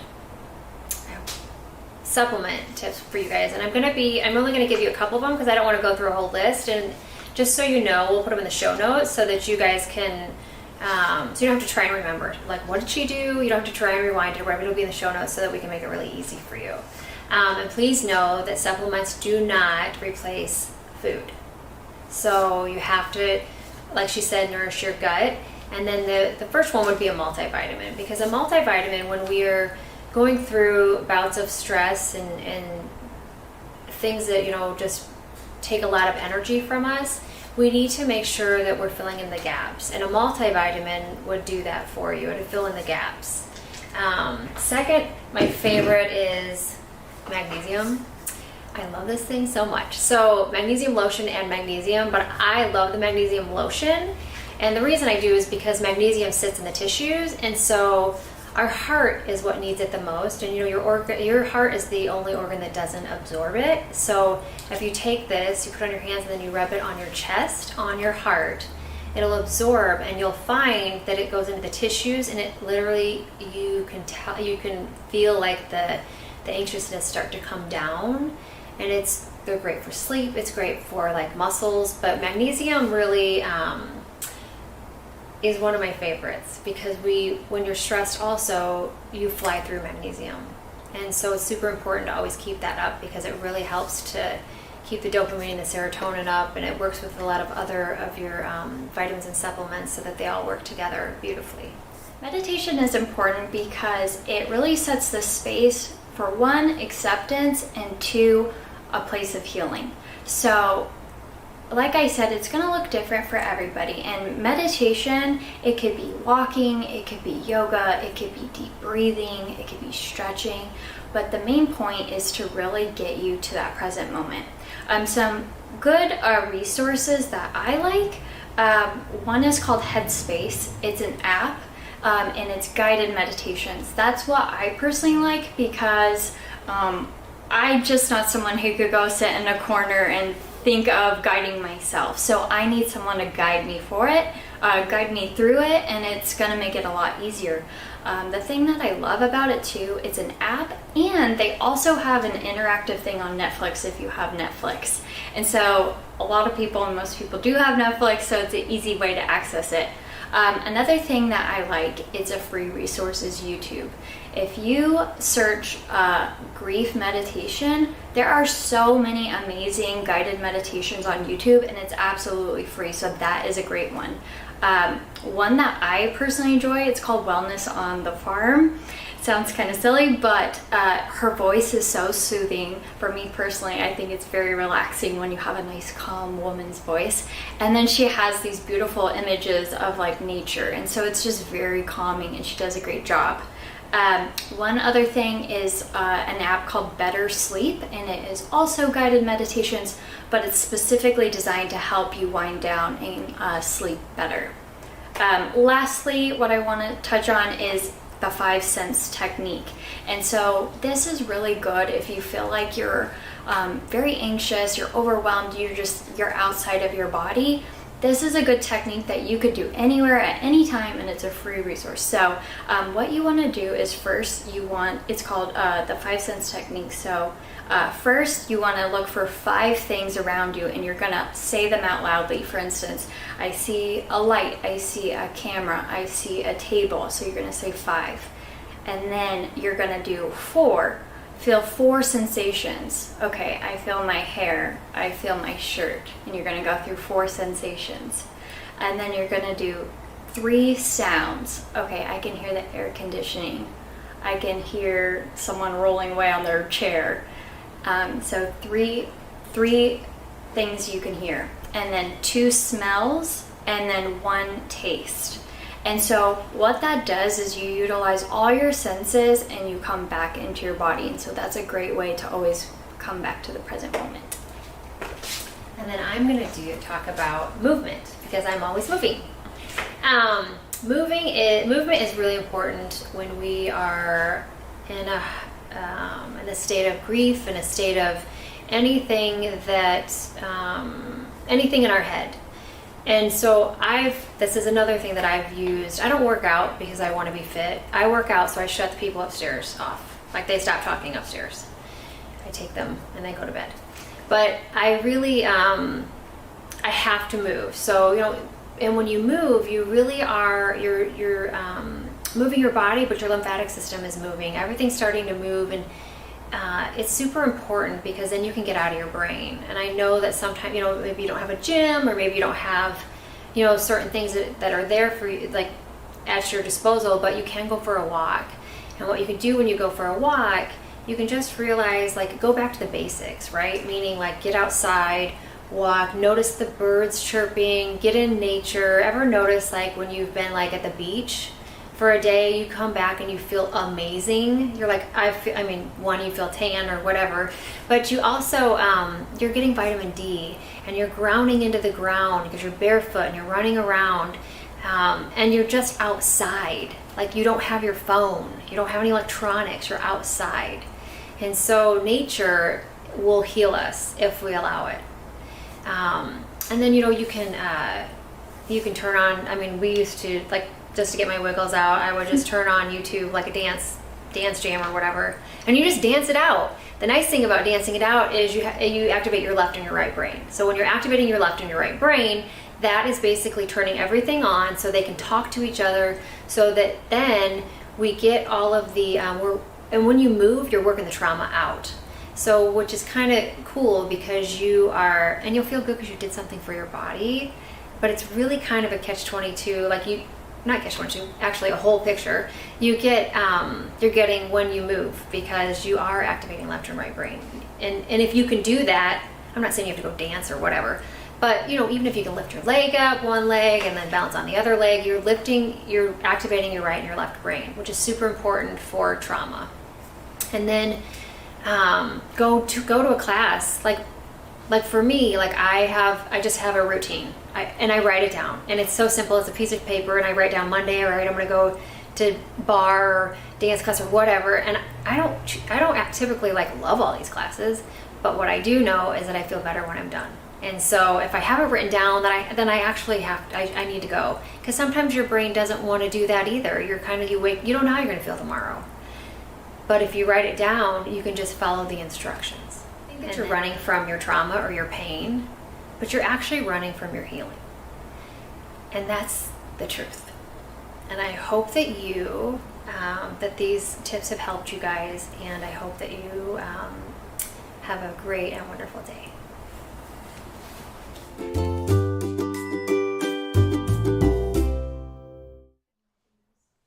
All right, my friends. That was so much good information right there. And so we want to thank our friends Sanjeev Javia, Nicole Shah, and Christina Ivanhoe for all of the incredible knowledge shared with us there. And we have a new announcement. So as we talked about prior to that segment, the highest dono that came in would be the winner of an epigenetic hair test that's going to help unlock more information about what might be going on with that person's health. And we have a winner, and a very big one, from our friend Zulu Zeit. Zulu, our friend, thank you for doing this. $840 dono came in. Big one. So big thank you for that. Big gratitude. So Zulu will be winning the epigenetic hair test and learn more about what's going on in that head of his. And so we'll get into more winners here shortly. But coming up now, we have a great interview. I want to introduce you once again to Madison, Shirley, and Barbara Brown, who are here today to talk to us about breaking the stigmas around a lot of these things we talk about. So over to Maddie and Barbara. Good to see you both. Thank you, Rob. Please give a warm welcome to Barbara Brown, the founder of Together AC. Let's see if we can get you in the camera too, Barbara. Yeah, let's get you in the camera. A little camera. bit this way. You can come towards me too. You know what I can do? I can move. I got my own mic. Mic, and let's put this mic over here. Okay. All right, thanks, Rob. Welcome, Barbara. Thank you for having me. Thank you so much for joining us today. Can you tell our viewers the mission of Together AZ and more about Together AZ? Together Arizona has been around. I'll hold up a copy. It's a real newspaper printed on real paper with ink, which is so unusual lately, or the last few years. It's been around since 1991. It was created by my late husband, Bill, and it was actually, he did it for himself, because when he got clean and sober, he needed resources on starting his life over. And this has grown and continued on, and it is really informative, and it's a non-threatening, it's not clinical, it is very easily read, and it provides resources and phone numbers and websites for people that may be looking for help for whatever reason. Mm-hmm. Well, thank you so much for providing that valuable resource to the community. We really appreciate it. Thank you. And today, you and I are going to talk about the stigmas and myths associated with substance use and suicide. People who have lost a loved one to suicide or substance use are likely experiencing complicated grief and possible isolation because these losses can be highly stigmatized by society. So let's talk about some myths one by one and then debunk them. How does that sound? Let's debunk. All right. So, common myth number 1 about suicide: a person must have a mental illness to die by suicide. Can you debunk that and give your perspective on that myth, Barbara? Okay, my perspective is we don't know what goes on within another person. We don't know if they're experiencing pain. We don't know what trauma they may have experienced in their life and even in their early life. And without it being addressed, a lot of us carry a lot of baggage on our shoulders throughout our life. And I don't like when people say, well, they were mentally ill or they were, we don't know. Mm-hmm. It's a very individualized event. Absolutely. So well put. And there's a lot of factors that can be involved, such as, criminal legal matters, loss of a home, a devastating or debilitating illness, and trauma, like you mentioned. Trauma is the root of a lot of it. Yeah. Trauma is the root of a lot of addiction, use, and poor mental health. I was at an event the other day by David Amen and with the Amen clinics, and it was interesting. He said, I don't like people saying mental illness. Let's say brain health, mm-hmm. mental health. Mm-hmm. And I think we're starting to do that now. It's really great, I think, that we're talking about it more. There's more open conversation about it. But we still need to make someone who may be feeling off mm-hmm. or thinking about some kind of an event that might take away their pain forever, right. to feel free enough to be able to talk to a trusted person, whether it be a therapist or a friend or a sponsor or a clergy or someone. There has to be someone that you can trust because it's final. Yeah, absolutely. I love what you just said about brain health. That's super, super useful. I'm going to put that into practice instead of mental illness. So thank you for sharing that. Up next, let's talk about myth number 2. Suicide will always come with warning signs. Well, from my experience, I'm going to say no. I lost my very best friend 5 years ago to suicide. And the day that it happened, I had spoken to him maybe 4 or 5 hours before that. I sensed something off because the conversation wasn't flowing and we weren't laughing, but I never thought he's sitting there writing a goodbye note. Right. Why would I think that? Yeah. And I'm so sorry for the loss of your friend. And there aren't always warning signs. From what I've heard and read, sometimes people that talk about it don't do it. Mm-hmm. People that don't talk about it might do it. Right. I can't imagine the pain. It's got to be like with him. I still try to imagine how much pain were you in that you couldn't share with me, mm-hmm. that you couldn't say to me, I need help. Right. Let's do something. Let's call someone. Mm-hmm. Take me somewhere. I don't know. It's a lot of pain, and this kind of moves us into myth number 3, which people who take their own lives are selfish, which we know is absolutely not true. But let's unpack that more. Well, I heard that when I told after I found out about his death, and when I was hysterical and I called people and I was reaching out for help, just to talk it out, and I heard that quite a few times from people. Mm-hmm. Oh God, that's so selfish. Oh, And I didn't want to hear it. Right.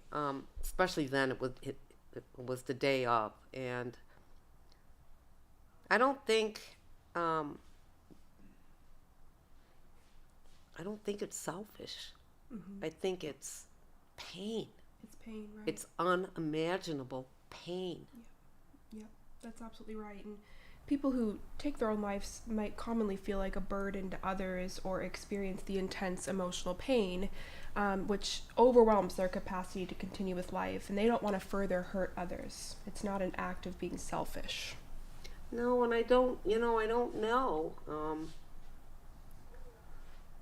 Just from, those stories of the people that attempt to take their lives from the Golden Gate Bridge, and there's been a few that have survived. I know that a couple of them have said they knew as soon as they leapt off the bridge, it was like, what am I doing? And luckily, some of them have survived. I think I don't know. Right. I don't know if we'll ever know. That's true. Unfortunately, we will never know what goes through someone's head, but we know that there's likely a lot of pain that's involved in not wanting to hurt others. And maybe just, I'll just get out of the way. I mean, everybody has struggles and problems, and whether it be financial or relationship or a problem with a drug or alcohol or a business or kids or, there's a million things that could be going on. I mean, life isn't like this. Right, absolutely. So it's really important to have support and people you trust, whether it's like one or two people or a group. And I think the hardest thing about it is asking for help. Right. Because then you might feel like you're going to look like you're a weakling, or you're not strong, or, you should be grateful for all you have. And people are judgmental. Yeah, they can be, absolutely. When it comes to brain health and then loss survivors and those grieving, there's a lot of judgment that can come up. And a lot of, when are you going to get over it? Exactly. So the more that we talk about it, the more that we support people, hopefully less judgment, right? Hopefully. All right, now we're going to talk about some common myths about substance use and loss. So myth number 1, Barbara, is addiction or reliance on a substance is a choice.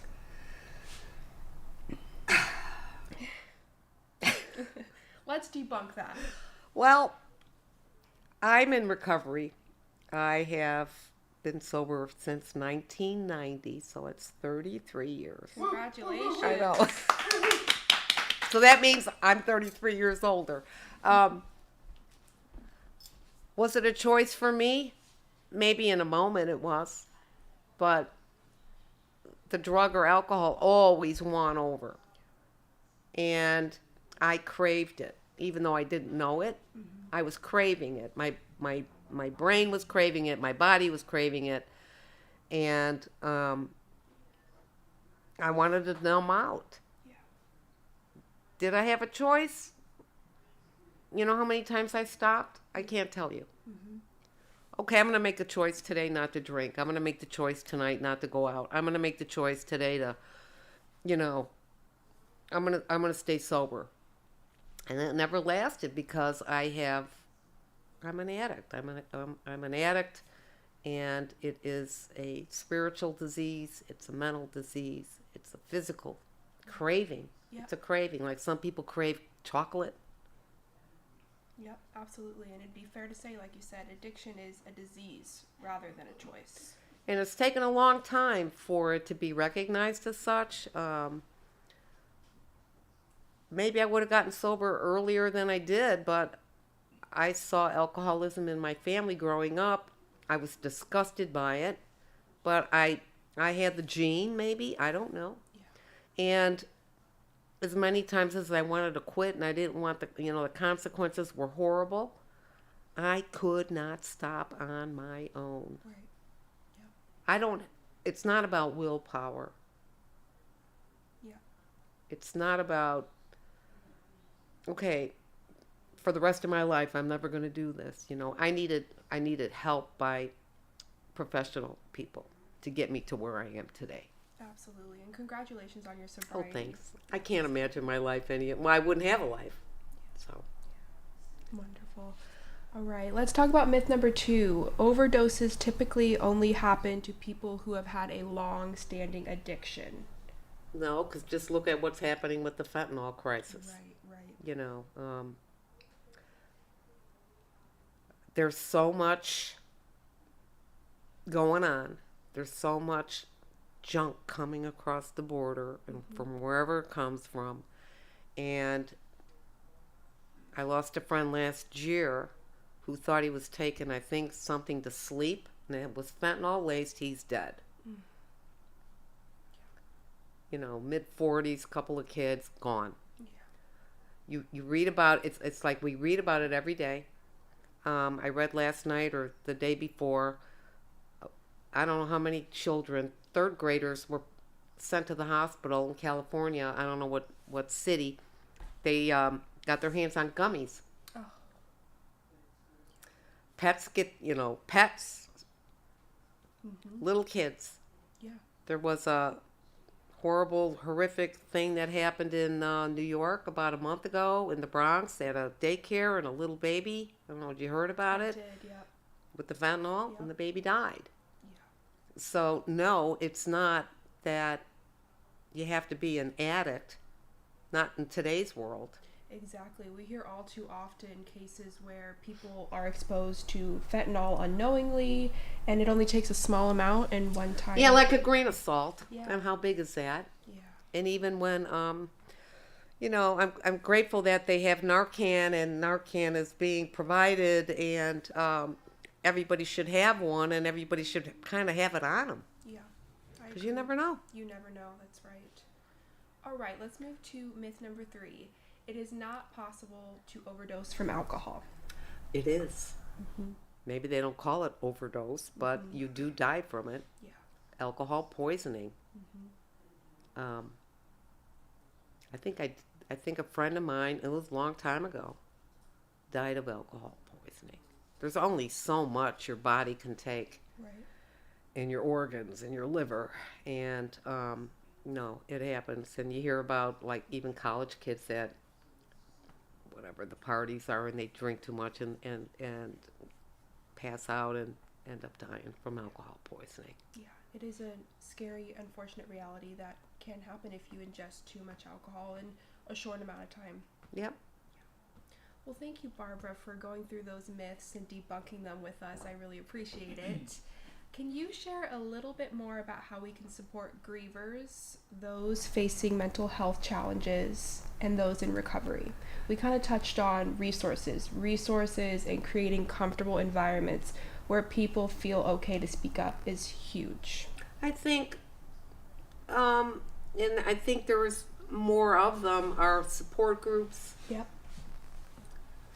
And online forums where people can even search, you know, where can I find a group for grieving? Where can I find whatever the issue is for alcohol and drugs? There are 12-step meetings. They're everywhere. They're not hidden away anymore in back alleys like they used to be. Right. A therapist, counselor, a coach, like I said before, a clergy person. There's always recommendations, and I think if you think about, like, yeah, I'd like to do this, it'll show up. But, you know, do a little footwork. Yeah. And then the more that people get help, the more ways that they can get help, they might be able to help somebody else. You never know when somebody's going to need a resource, or who do I call, or... That's absolutely right. And let it be known that you're available. Yes. If I don't tell anybody that I'm in recovery, nobody's going to know. So why are they going to call me and ask me for help? Right. And that kind of ties into what I was just going to say, sharing your story. So thank you for sharing your story. Makes other people feel comfortable. When you open up, it allows others to maybe open up themselves as well and share something that they might be going through. Yeah, there's nothing to be ashamed about. That's right. Even if you think about that, maybe you've had thoughts of taking your life. Right. So have other people. maybe it's momentary. You know, it's not like you're a bad person. You're a human being. It's tough being a human being in this world today. It really is. It is. It absolutely is. And the more support we can get, the better, you know. It's not a isolated journey that we're on, I don't believe so. I think you're absolutely right. Well, Barbara, thank you so much for your Thanks time for having today me. and all the support you provide to the community. We really appreciate it. And you can find out more about Together AZ at togetheraz.com, right? Right. And we're online. Mm-hmm. Yep. Thank you so much, Barbara. Thanks. Okay. Okay. All right, my friends, that was such a good interview. Amazing insights from Madison Shirley from EricsHouse and Barbara Nicholson Brown over from Together AZ. And coming up, we have even more, and we're excited to keep going with you here today. Next up, we're going to be hearing from Rachel Carnes, and this is a story about personal loss and grief and how this loss can be used to promote healing. This is from Rachel Carnes, and let's get it queued up right now.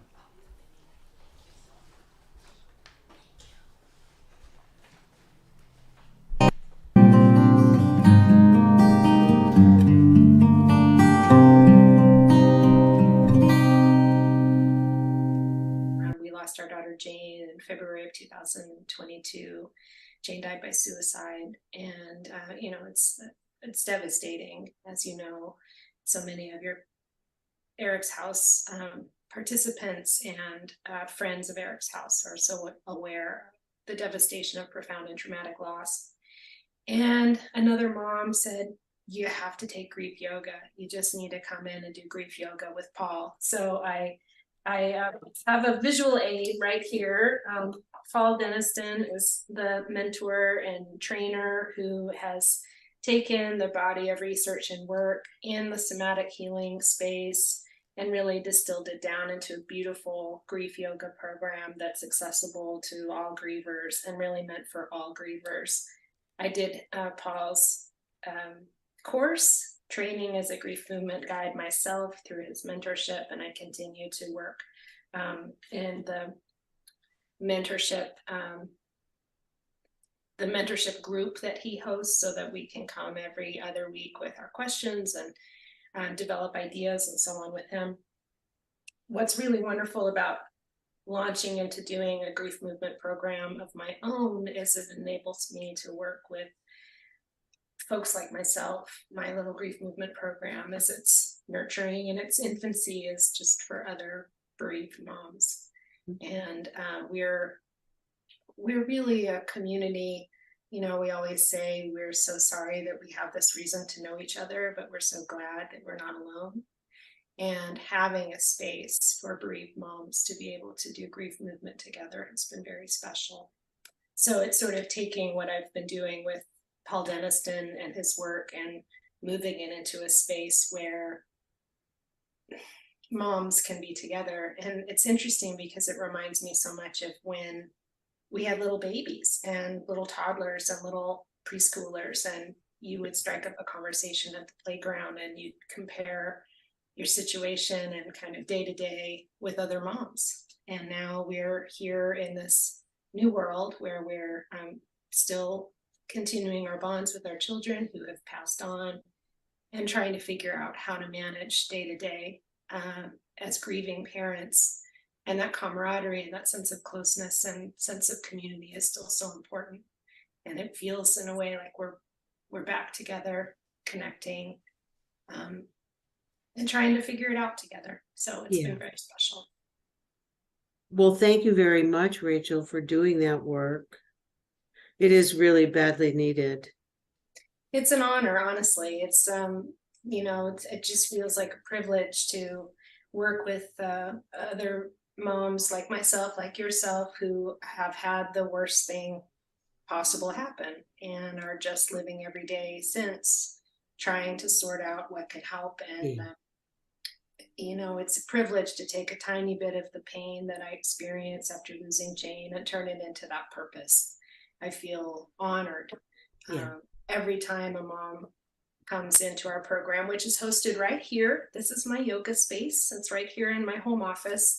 So grief movement or grief yoga is a somatic practice that uses body, breath, and sound to build awareness of and expression of, and eventually integration of some of the hardest emotions that we grapple with as folks who are dealing with a lot of profound loss, which often is accompanied by tremendous trauma. So coming into working with a body-based modality, the benefit of it there is that it enables us to access intuition and information that sits well below cognition and well below the sort of thinking, analytical, processing part of our brains that in some ways ties us up. It allows us to really drop down into being much more grounded in our own experience, and accessing some of the stuff that, you know, we may be reacting to and responding to, but not sure how to allow it to kind of come up and out and leave. It's an idea that we're going to be able to use this tool, our bodies and our breath and our sound, to begin to help move towards greater healing.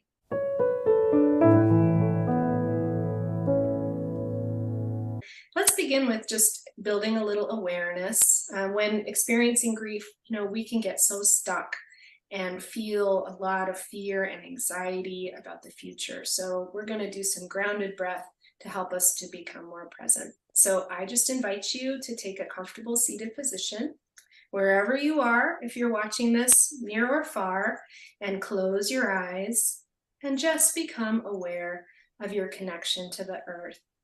And notice where your body is touching and grounded, either sitting on a yoga mat, or maybe you're sitting in a chair, maybe you're sitting on a sofa. Just feel yourself giving into gravity. And check in with yourself by performing a little body scan. Do you feel any emotional or physical pain? And if so, where? And just observe for a moment where that tension lives in your body and bring attention to those sensations within. If you notice any thoughts arising, you can observe them and then just return your attention to your breath. And if you're really feeling like those thoughts are knocking on you, just say, body, breathe. So let's take one more big breath in through the nose and out through the mouth. Beautiful. And I invite you to go ahead and open your eyes up again. And we're going to move into our torso twist again to build a little bit more awareness. So from that comfortable seated position, let's go ahead and put your left hand on your left shoulder and your right hand on your right shoulder. Bring your fingers forward towards your chest and your thumbs pointing back. Elbows raised to shoulder height if that feels comfortable. And we're just going to twist our torso from side to side. Repeating the motion without pausing. Inhaling to one direction and exhaling to the other. Inhaling and exhaling. Beautiful. And we'll do a few more of these. They feel so simple, but as we do this, we're actually bringing more oxygen up to our brain. You know, we all have that grief brain that can make us feel so disconnected and discombobulated.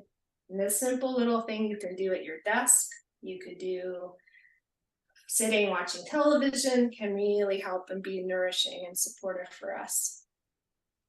So check in with yourself as you're doing your torso twists and just notice if anything is coming up for you, building awareness. Wonderful. Let's go ahead and do one more little surrender piece. So we're going to be moving into our spinal flow. So staying with that comfortable seated position, just come a little bit forward on your chair and feel your feet grounded. Place your hands on your knees. Inhale and extend your chest forward. Exhale, round your spine, chin to your chest. I'll turn slightly so you can see my curves. And we're going to inhale and exhale.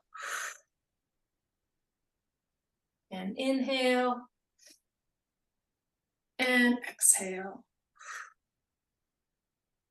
And inhale and exhale. You keep going while I just chitty chat for a moment.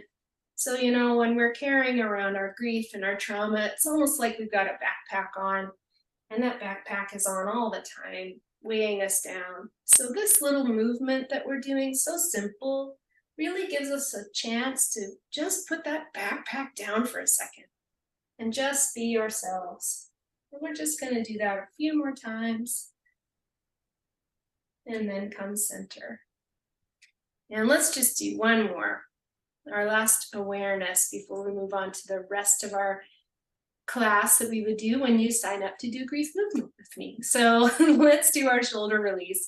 Grief can feel so tense all the time. So we're going to just really pull that tenseness in, pull that stress in, and let it go. So from our comfortable seated position on inhale, I invite you to bring both your hands to your heart in tight fists. And now lift both your shoulders all the way up to your ears. You'll notice I'm even scrunching up my face. I'm just putting in all that tension. And as you exhale, I'd like you to just go ahead and lower everything down with a ha. Ha. I know I made a big scary noise. Let's do it again. Big breath in. And let it out. Let's do one more. Big breath in. And let it out. So just take a nice big cleansing breath and let it out. If we had time to spend together, we would move into more activities where we evolve and integrate and move all the way to the soothing connection that comes at the end of class.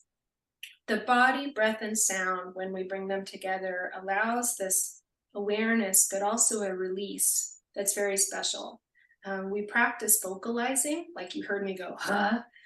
Because when we vocalize, we actually, on a research-based level, are letting go of stress and trauma in a way that we can't when we talk about it. And even when we, think about it, we're just letting things go in an autonomic way. So I find it pretty powerful. So I hope this is a nice little intro for you, and just want to check in. How do you feel now compared to 5 or 10 minutes ago with doing a little bit of grief movement? How do you feel, Maddie? I feel great. I hold a lot of tension in my shoulders and my lower back. So the twists and then the upward motion and release of the shoulders really helped me. And thank you so much for offering this as a resource that not only honors Jane and is a part of her legacy, but also offers connection and unlocking of those things that might be held in the body and the emotions and feelings that can be intense. The movement helped lighten that for me. So I think that it's a really great tool for people who are grieving. So thank you. Beautiful. Thank you, Maddie. And how do you feel, Marianne? Oh, you're muted.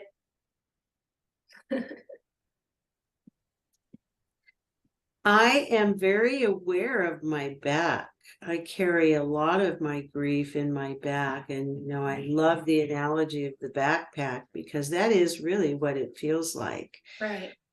But That heaviness. Yeah, when you do the stretch and the twist, it really opens up your spine.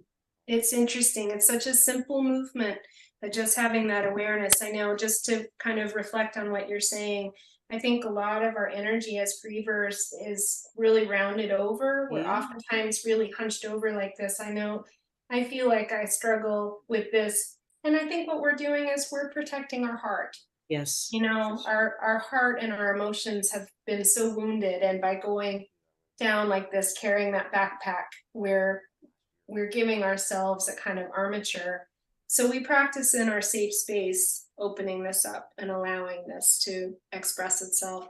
The other kind of fun fact that I think is interesting to note is if we were to take our stretching over to the side and then just feel along the side body here or the side body here, oftentimes when we're flooded or overwhelmed, this is a very activated spot. If you touch it, it can feel like you're barely grazing it and it hurts as if somebody is poking it with a needle. And my understanding on a research-based level, on a somatic practice level, is that our hormonal systems, when they reach tilt, our stress and our cortisol, our adrenaline, dump into this side body. And so as grievers and as people who are often activated by trauma and constantly re-traumatized, when we become flooded, this becomes really stiff and sore. Yeah. When we become flooded, we become almost used to this becoming stiff and sore. So in our grief movement practice, we have an opportunity to tune into that so that when we're sitting and locked up, we might remember some of the tools that we have. And it's been fun as our practice has grown this summer, how we even shorthand that with each other now. We'll say, you got to shake. We might text each other a little emojis, sort of meaning, hey, you gotta do your practice, because the more we do it, the more beneficial it is. Well, Rachel, I can't wait to take a whole class. Oh, good. I hope you will.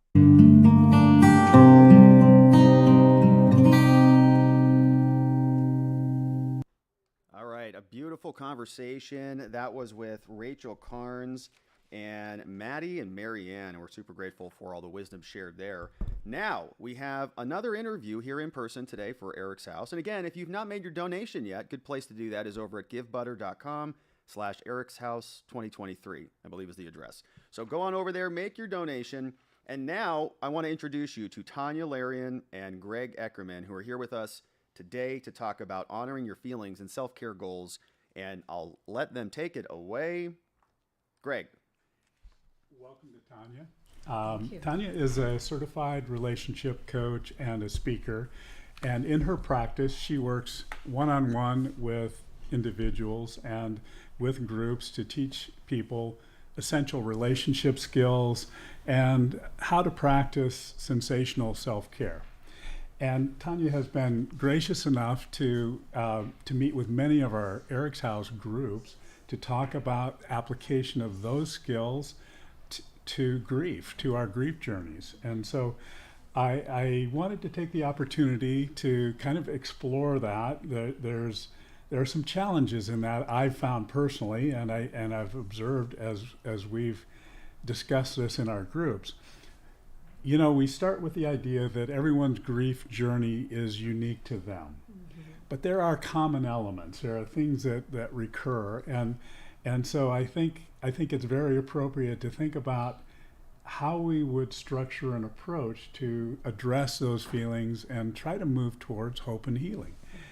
So we're here today to talk about honoring our feelings and about self-care as applied to a grief journey.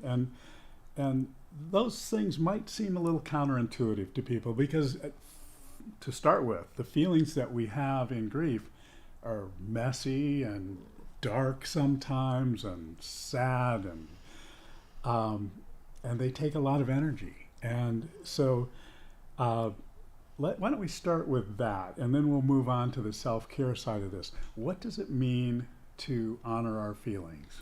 Perfect. Well, thanks for welcoming me here today, Greg. I'm so honored to share some information about, how to honor and process feelings that come up when we're grieving.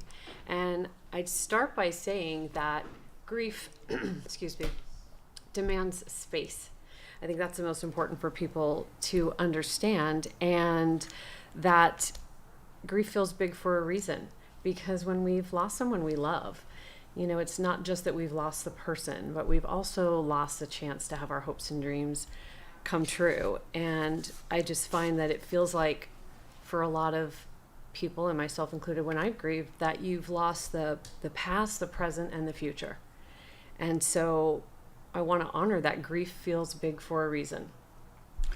There's, those ripple effect losses. Mm-hmm. Sometimes we underestimate those, mm-hmm. but they, in the aggregate, they can be really overwhelming. Absolutely. And those are the sort of the things that open the door to our feelings. So some of those messy feelings as we encounter the fact that, the future we envisioned is not going to happen the way we hoped. Sure. And I think that your point is so well taken, because you don't know when these things are going to come up when you're grieving, and it takes a lot of energy and patience and concentration to grieve. I find that finding ways to care for yourself as you're going through this journey is just so important. Yeah, it's easy to set the intent to honor our feelings, but it's not always clear how to go about that. Mm-hmm. And so I think, while no one's going to be able to hand us a roadmap with a task list, I think we all need a plan. We need to make this a conscious effort. I think that's a great point. So, nurturing yourself as well as your grief can just feel overwhelming. But I think a great place to begin is to come up with a list. And so that's what we're going to talk about today is, if you have a list, it's going to be something that you use for your own self-nurturing when you get activated or when you hit a tender spot, and just putting some thought to, well, what would go on my self-care list? Because you might start off by feeling depleted or anxious, sad, overwhelmed. There's so many different feelings that you can be going through when you're going through this process, and just putting conscious thought towards what is the self-care list and what goes into it just gives you something to fall back on when those feelings come up. Yeah. We follow a companioning model that was taught to us by Dr. Ellen Wolfeld, and Ellen is very articulate about all of these tough things to do in grief. But he really emphasizes that it's important for us to explore our feelings of loss, and it's important for us to nurture ourselves. And he talks about the idea that in grief, especially for the kinds of very intense grief that we're dealing with for losses to substance abuse or suicide, we are affected systemically. We're affected. It's a holistic impact on our lives, and so he teaches us that we are affected physically, emotionally, cognitively, socially, and spiritually. And as we try to envision how we will care for ourselves, as we try to develop that self-care plan, it's important to understand how we're affected in each of those ways so we can address those things. And it gets messy. And so and it's sometimes grief intrudes. You can be right in the middle of trying to take care of yourself and get taken down by your grief. So why don't we talk about each of those areas a little bit, and perhaps you can give us some suggestions about how we might approach this. Sure. So let's start with the physical, because I hear all the time that I haven't slept since I lost my loved one. And I don't know what to do, and it just that creates more stress in my life, and I feel terrible, and so let's. Yeah. So the physical challenge. Realm. Yeah, I think that there's a part of self-care where that whole person needs to be addressed, and while we can't address not sleeping specifically, I just think there's a point in time where you need to reconnect with what your body needs for your time, and that's sleeping and trying to reduce stress. And so I find when I come up with a self-care list, if I'm addressing either things I do because they make me feel good or that are done for my enjoyment, I can put things on there that make sense. And so physically, one of the things that I love to do that I think is just such a healing thing to pursue is going for a walk in nature. It's just getting maybe not off a treadmill or going to a regular workout where you're just going through a routine. Like, get yourself out in nature, take a walk, let the sounds and the smells and just everything help you reconnect with yourself, and use that to just move your body and start to hopefully move some of those emotions around too, so you can get them up to the surface to process. I love that idea. More of an integrated approach. I often hear people talk about approaching their own physical self-care as, I go to the gym. I went to the gym for an hour, and it was on the treadmill or it was lifting weights or whatever.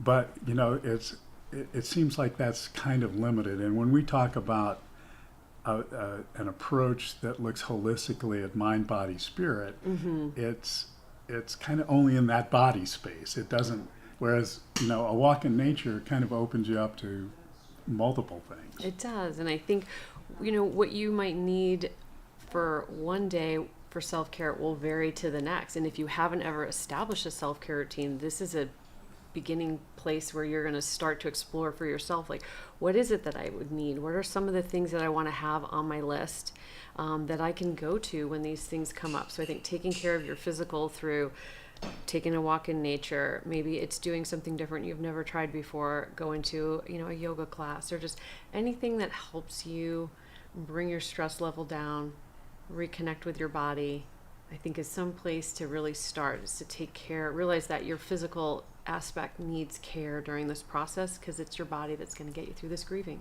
Yeah, and I think all of us encounter the fact that in loss, especially traumatic loss, you're irrevocably changed. Mm-hmm. You become a new person. You'll never be who you were the moment before you became aware of your loss. And so that means maybe we need to try some new things. Exactly. Maybe not doing the same old thing is the right answer. I think you're on the right track, and I think you're right. Like, getting organized, because when you do go through grief and loss, your life has been just, irrevocably turned upside down. And so putting some type of thought and a list together so you can have a practice is maybe a good way to help you do this journey. Yeah. In the emotional realm, Sure. that's probably the thing that most people are most aware of, especially early in their the emotional impact is you're thrust into deep sadness. And so I'm curious what suggestion you have. How do we address the emotional impact? Sure, because those things are going to come up. I mean, there's just no avoiding that you're going to be feeling so many different emotions at the same time, and I just stress how normal that is. But what do you do when you're trying to process it all? I'm a huge fan of journaling. Just where you're at today, what happened today, what you're feeling. Is there a memory that you want to bring back and just write down and just kind of relive for a moment? So I find journaling is so effective to just kind of have a place for those thoughts and emotions to lie and stay, where you can connect with them there and then, move on to something else and just to tend to that emotional need, because you will have it. I think you're really onto something. It's so important to be able to express how you're feeling, even if it's not. Maybe it's something you wouldn't have considered acceptable in the past. You're sharing your sadness, or maybe you're angry, or and all of those things are legitimate, yes, and need to be honored and need to be expressed. Absolutely. And another one, and it depends on what type of support group you have for emotional, is also connecting with a friend. If there is somebody that can be there for you to let those feelings out, because you're right, there could be anger, there could be fear, there could be confusion. There could be a lot of different things that come up. So, if journaling isn't comfortable for you, if you've got a good friend, someone who's a good listener, a support group that you can join, anywhere where those emotions as they arise can get processed, because trying to hold them down is just going to bring so much weight to your journey. Yeah. And in our society, it's really not encouraged to express what might be considered darker emotions, but we encounter them. It's a real part of the journey. Absolutely. I think one of the more challenging areas is the cognitive impact. There's a real phenomenon called grief fog, and I think many of us have experienced that. Absolutely. Where you can't even remember what you started to do 5 minutes ago. You can't complete anything, and so in that scenario, it becomes even more challenging to try to say, well, what's my plan for self-care going to be? Because you may not even be able to finish the thought. Absolutely. And again, you have to honor that. If that's where you're at and you're having grief fog, no judgment upon yourself for just having a normal reaction. But that, for me, is always a sign that might be a chance to provide yourself with some care. If you're struggling to, remember your next thing, you're just so overwhelmed with grief, take a moment for yourself. See what it is at that moment in time that would give you a little bit of calm, to not judge yourself, importantly, too, because as we're, going through this process, like there is no straight line. Yeah. And judging yourself is not going to really help that process. You've got to be so kind and tender with yourself cognitively, because you're under a lot of stress and a lot of loss and shock. And so I feel like that's a great time where I'd turn to this list sometimes just to get my mind kind of off things. I know I'll play a word game on my phone, just to take a quick moment and just be like, reconnect with your thoughts for a second. I'm a huge fan of like having a good playlist on your phone. So just some songs that either connect with whatever feeling you're wanting to have, whether they're sad or rage music to get out some anger, but just something that can be your companion as you're going through this cognitive effects of grief. Yeah, it can get so frustrating because you're right. It's far from a linear journey. Sometimes it feels like you're just going in circles.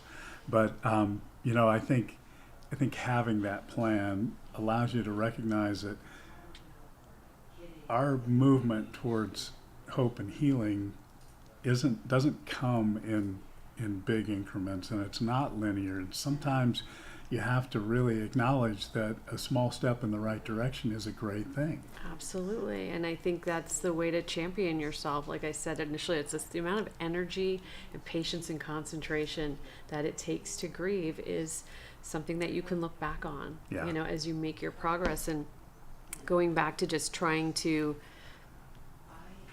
create this self-care routine, I think for myself in the past, when I've had to grieve, and as I talk with people at different phases of their lives and in different parts of their relationships that are causing stress, as I had said, grief demands space. And I feel like coming up with a self-care routine is how you create the space that grief is going to need to be processed. I think for many people, one of the most challenging areas of these effects is social. Because especially with losses like ours that are pretty heavily stigmatized in society, there's a lot of judgment. You find that not everybody, even sometimes the people you've been closest to or your family members, are really able to be your companions on this journey. And so, people don't know what to say to you, and they have expectations that, like, you should be back to normal in 6 months. Well, you'll never get back to that old normal. Right. That person is gone. And so the social challenge is kind of interesting because I think often it leads us to really open up and maybe make new connections, maybe with people that we never had envisioned connecting with before. Sure. And I think you're right. From a social perspective, this can be isolating. It would be natural to feel isolated, to not have people to connect to, but I'm going to throw out a plug for EricsHouse, but having a support group, I think, is a huge opportunity, like you had said, because sometimes other people can't understand what you're going through until they've been through it, or you're right, they've got a timeline or an expectation about where someone in your shoes should be that just doesn't fit for you.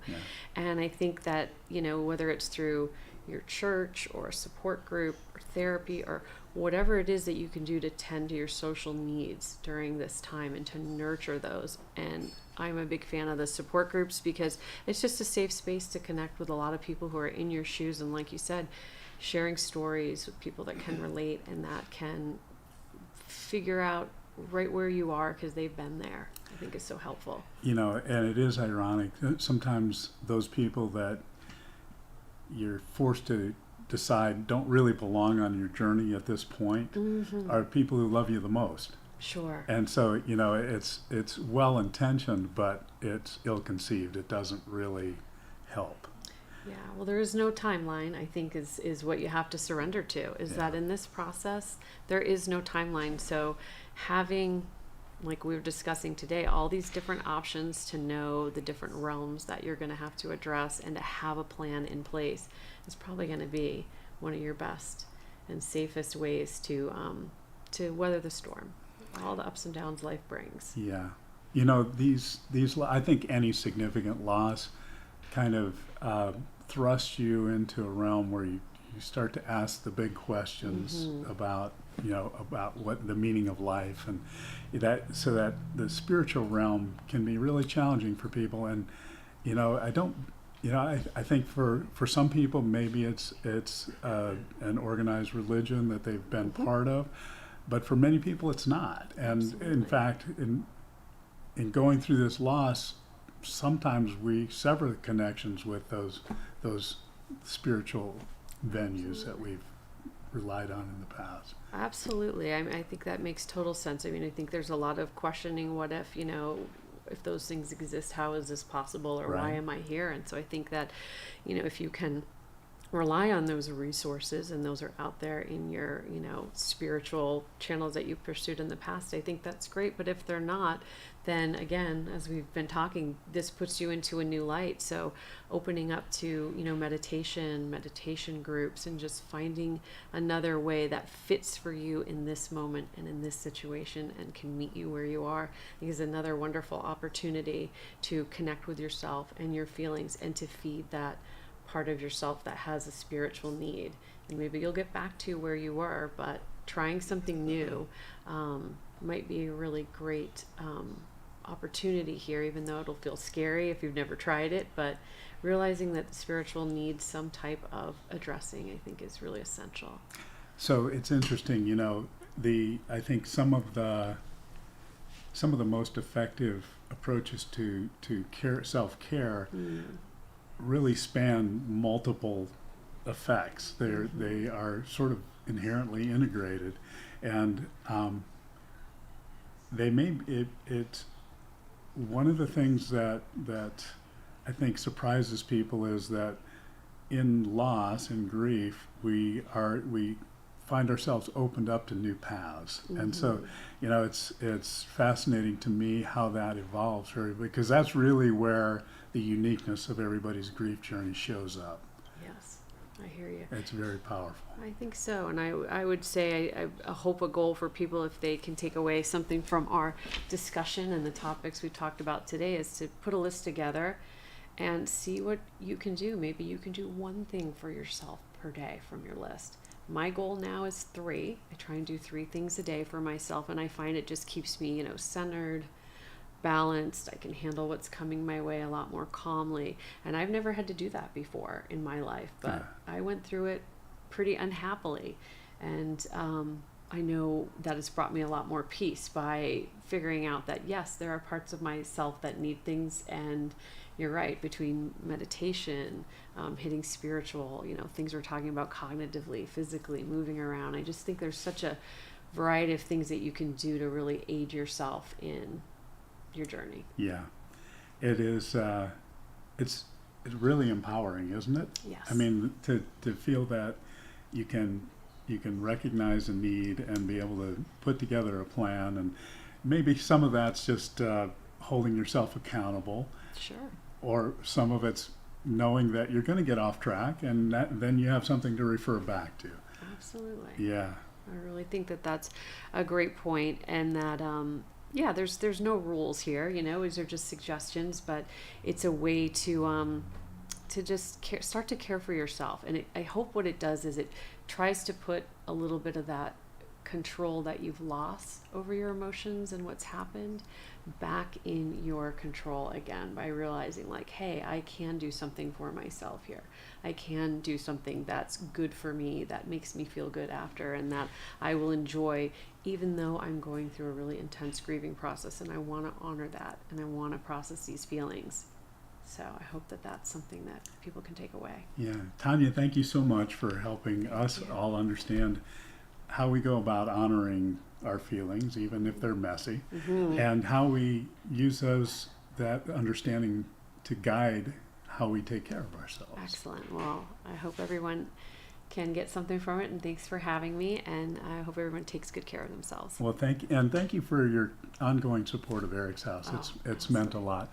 If you'd like to learn more, you can learn about Tanya's practice at her website, relationshiphappy.com. Perfect. All right. Thank you both. Let me grab this mic back.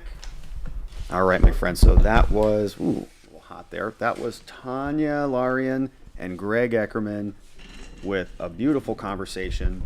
And thank you to them both for sharing and imparting upon us all their incredible wisdom. Beautiful stuff. And I'm starting to think about 3 things myself. I hope you are too. So before we jump into the next segment, let's say hello to the dono page.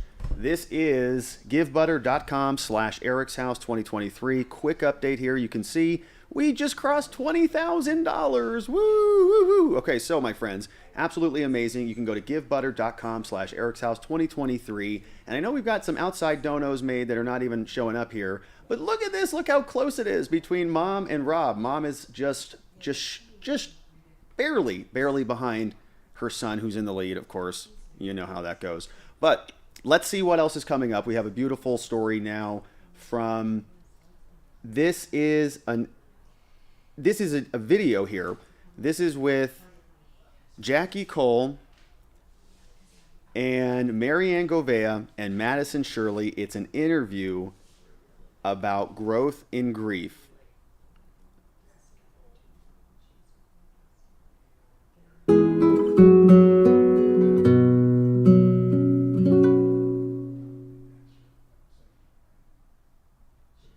Hi, everyone. I'm Marianne Govea, and I am the founder of EricsHouse. And we're here today with 2 very, very special people. First is Madison Shirley, and she really runs EricsHouse. She's responsible for all of our client interactions and our member services. So she's here with us today. And one of our parents, Jackie Cole, is here.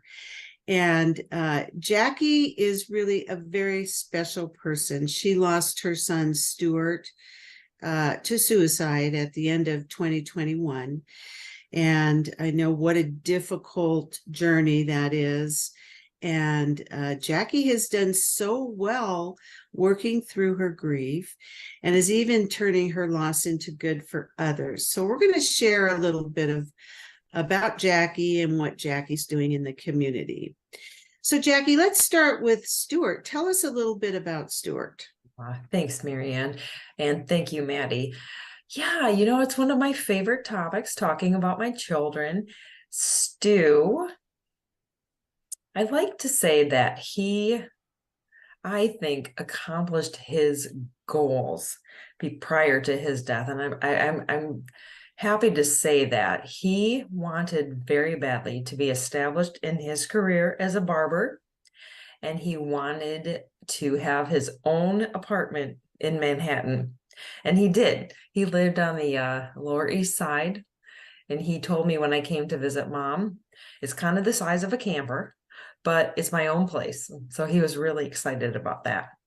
And yeah, you know, he was such an amazing barber. He was very artistic, always very artistic, very physically. He was an amazing dancer. He started out in ballroom and progressed to swing, and he would compete, and he loved it.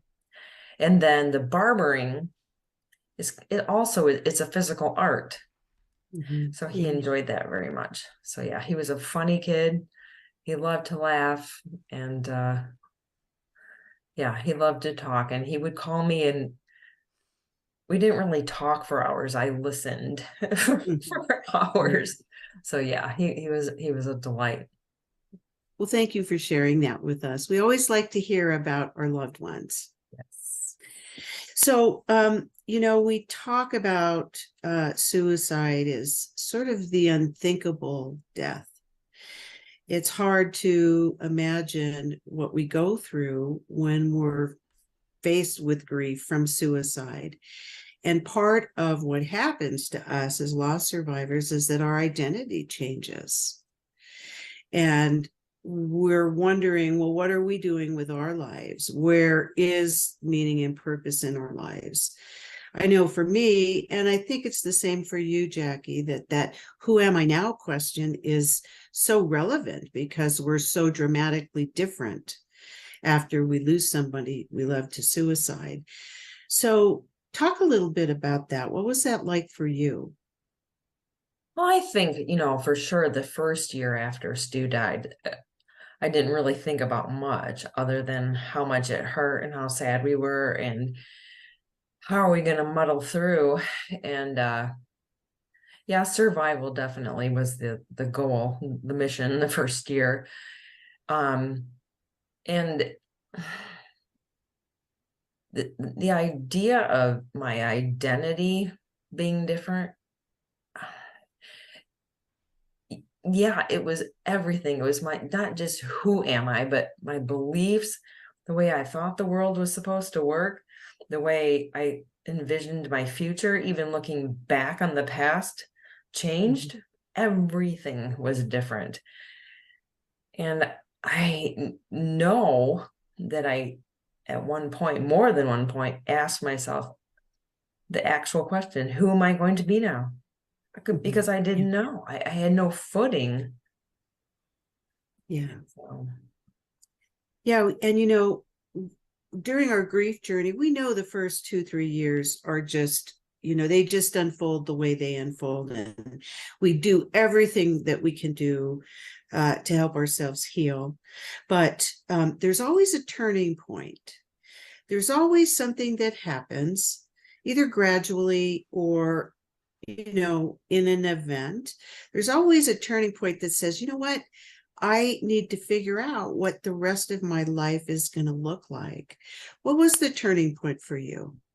I think I had 2 turning points, because I remember asking myself over and over again, what am I going to do with all this pain? What do I do with the pain? And I was reading something once, and this mother was telling her story that she had so much love to give. She wanted to return this love. And I thought, oh my gosh, I need to do something with all this love. And that really was the case. When I looked at when you and I started coaching, the fact that looking back on the things that had brought me pleasure in the past and the things that were still of interest to me, it was all born of joy and love. It wasn't pain, So I thought, okay, that's a reframing of that. What do I do with all this love?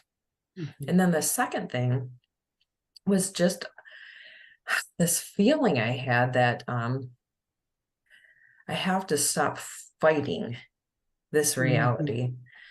It is my reality. And through our coaching sessions together,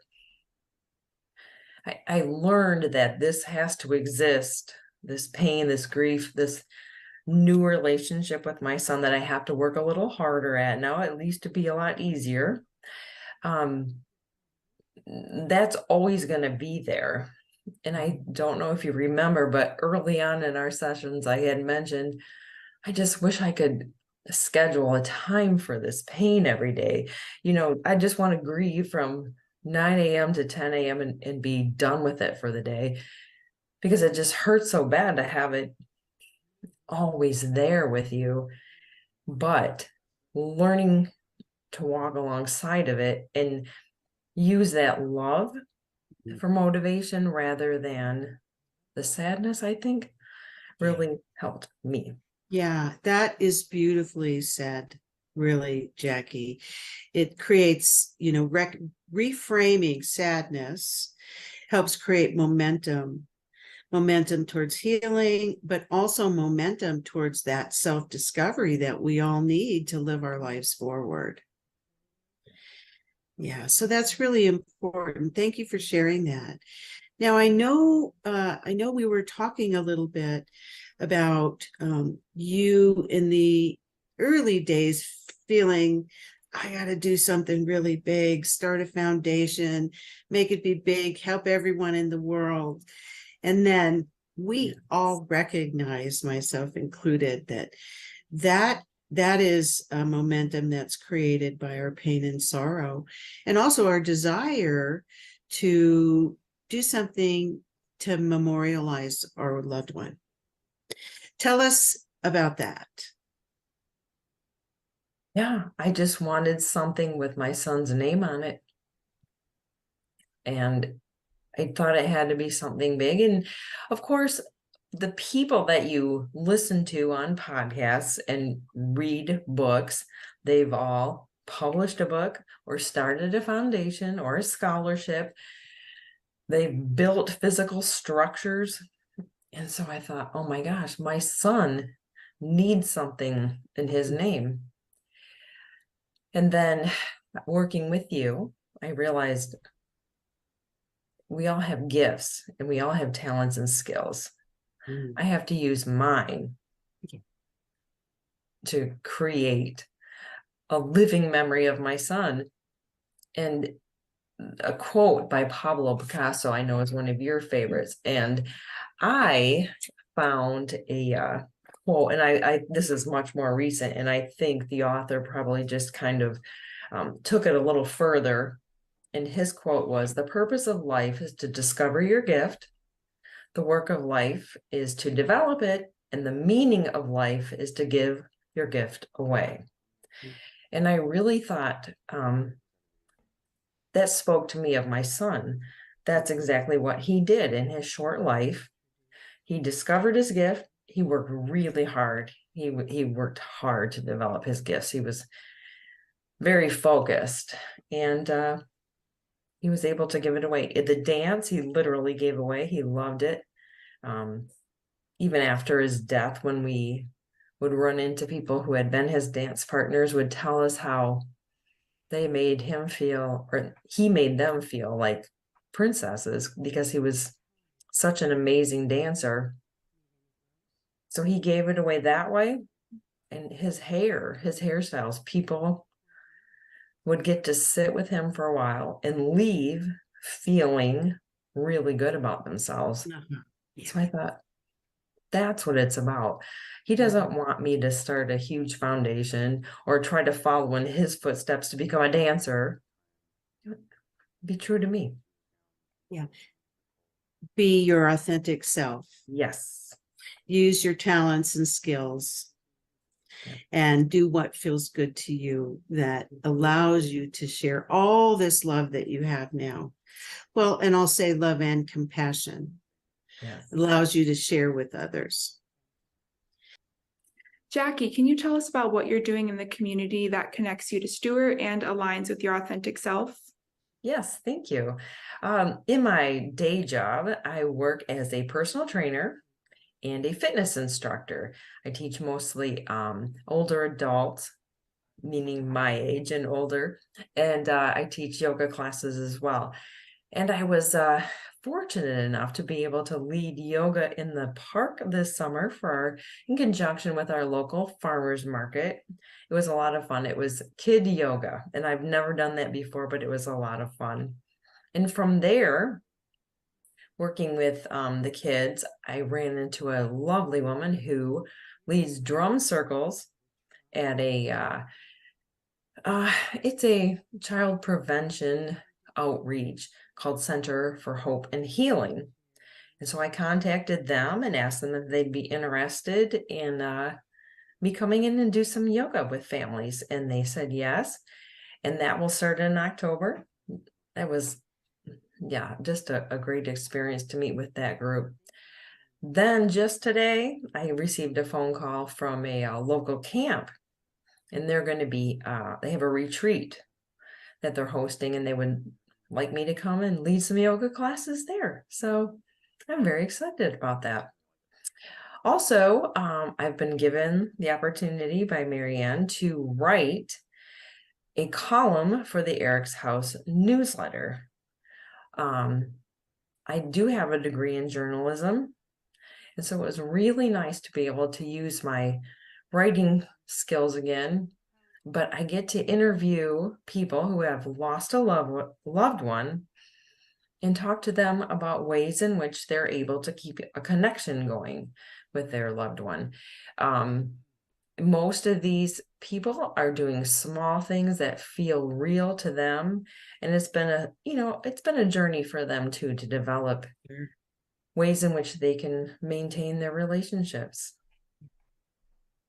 Absolutely. Well, thank you so much for sharing about Stuart with us and what you're doing in the community. I so enjoy reading our Love is Alive column each month. So thank you for writing that for us. And also thank you for facilitating groups with EricsHouse as well. We really appreciate all of your time, compassion, and dedication to EricsHouse and honoring your son, Stuart. Thank you. Thank you very much, Jackie. You're amazing and you're an inspirational woman. You're both so kind. Thank you very much.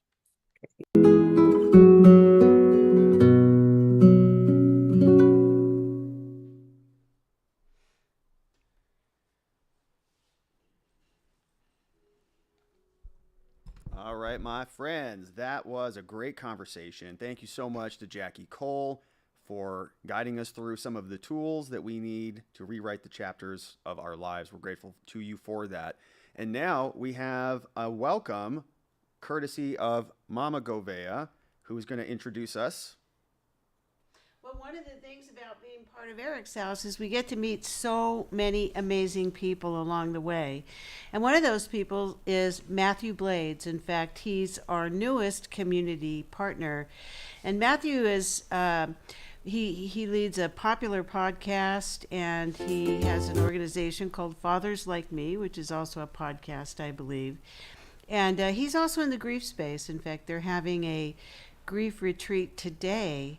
And so Matthew has done a little video shout out for us so we can learn a little bit about him and also a little more about EricsHouse. So let's take a listen.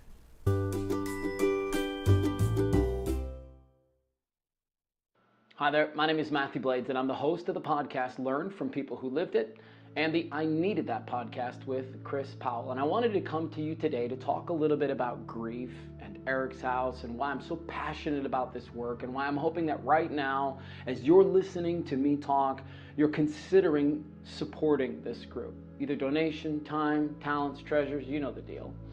I think everybody's grief journey is completely different. Mine started back in 1996 when my father had a heart attack on our family's deck. My brother, my mom, myself, we were all there. We tried to save his life and we couldn't. Thus, our journey with grief began in those moments. And it's so challenging, right? Because everybody around has just experienced this catastrophic event. We're all hurt. We're all busted up. We all kind of feel broken. And nobody could really help each other.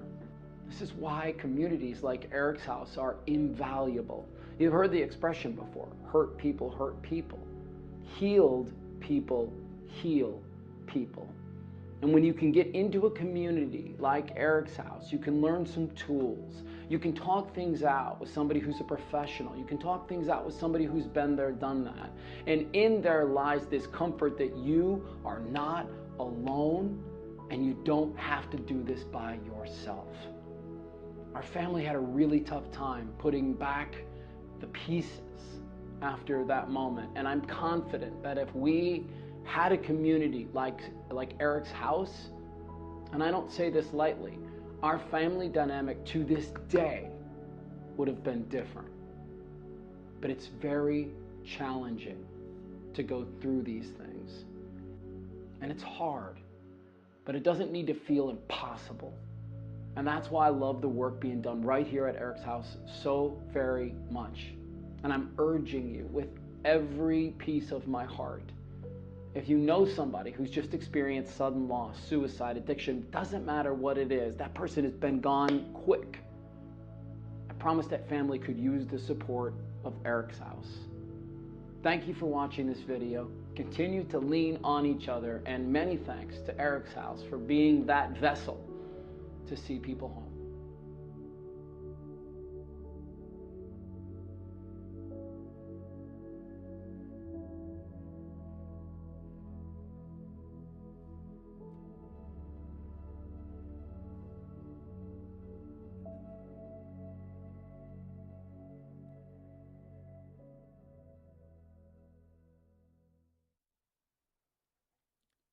Welcome, big welcome to Matthew Blades. So grateful to have you here, part of the EricsHouse community. And next up, do we want to have you introduce, Mom, or you want me to introduce this? Go ahead. All right, so next up, we have Dr. Kathleen Rickard and Greg Eckerman. They're going to be taking us through a conversation about the healing power of breath work. And we love good breath work. And let's learn about how to breathe appropriately, courtesy of the doctor. Welcome, Kathy. Thank you. We're here today to talk about a subject that I think really impacts so many of our clients, so many people that are struggling with deep grief. And hopefully we can get some insights about how we're impacted physically by the grief and how it affects our breath and why that really matters to us. So let me start by saying one of the most common complaints I hear from our clients is that they're not sleeping well, followed closely by issues with eating, either can't remember the last time I ate, or I don't do anything but eat. I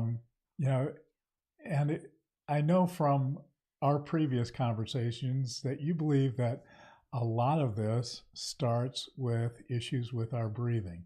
So first off, what happens to us when we're in grief in terms of how it affects our breathing patterns? Well, I think the most important thing in context of breathing is that we think of it as an unconscious act. It starts there. And when the body is under a lot of stress, the mind is under a lot of stress, everything is totally different and changed over a course of a moment. Then we go into a process called fight or flight. It's easier to say that. It's actually called fight, flight, or freeze. In those moments, it's a protection. It's a way for us to protect and put our guard up. When that happens, we aren't really thinking about our bodies as much as all the emotions associated with what's going on in the time. What happens then is our body understands and our mind understands that it's a fearful place that we need to protect. That's where it starts. There's a quote from C.S. Lewis from his book, A Grief Observed, that I really love. You hear it, you see it a lot.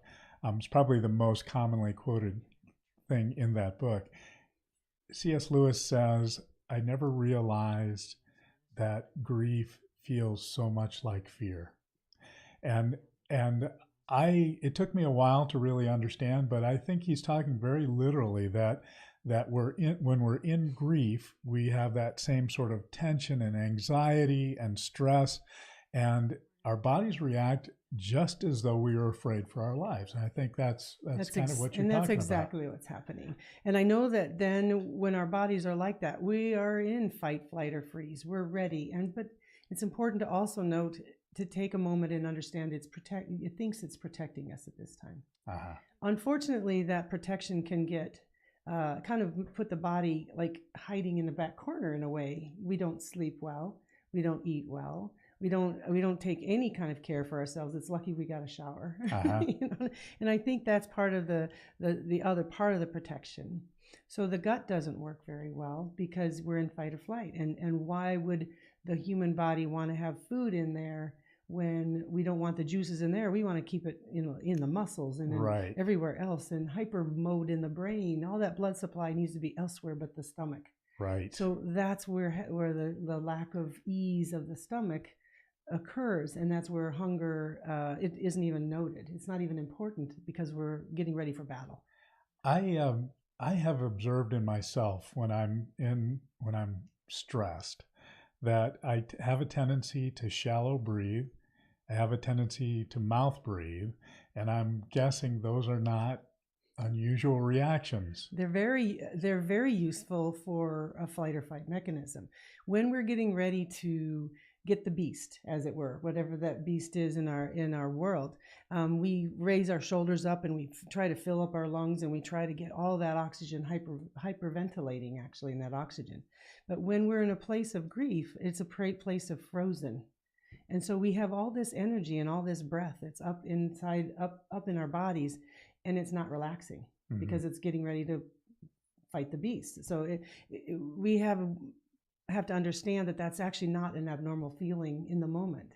But there's also an understanding that breath is conscious. It can be on purpose. And if we take our breath and say, wait a minute, let me put a pause or a moment and take a breath and do it the way that is the opposite of that high shouldered feeling, we can actually have a moment where the stomach calms down, our brain calms down. We can actually get some rest. We can actually kind of slow down.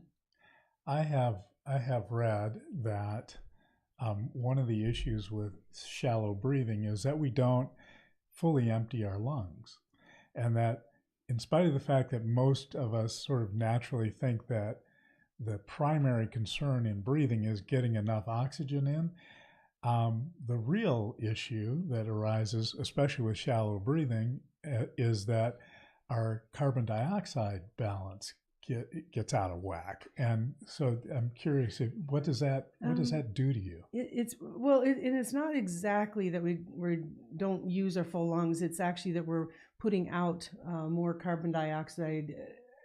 We're filling lots of oxygen in and pushing out a lot of carbon dioxide, so our balance is off. And what that does is makes our brain find the hyper mode, the hypervigilant. That in theory we should be running from it, like running from the beast, or we should be facing that beast forward. And neither of those happen in grief. It turns into a different kind of shutdown. I think many of us wish sometimes it was as simple as facing the beast.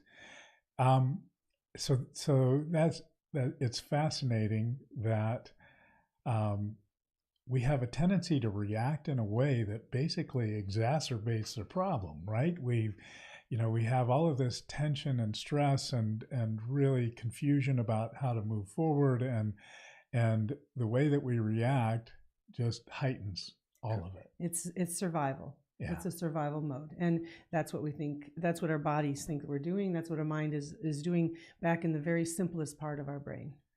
And so we talk a lot about this idea that the griever's primary mission, especially early in their grief journey, is survival.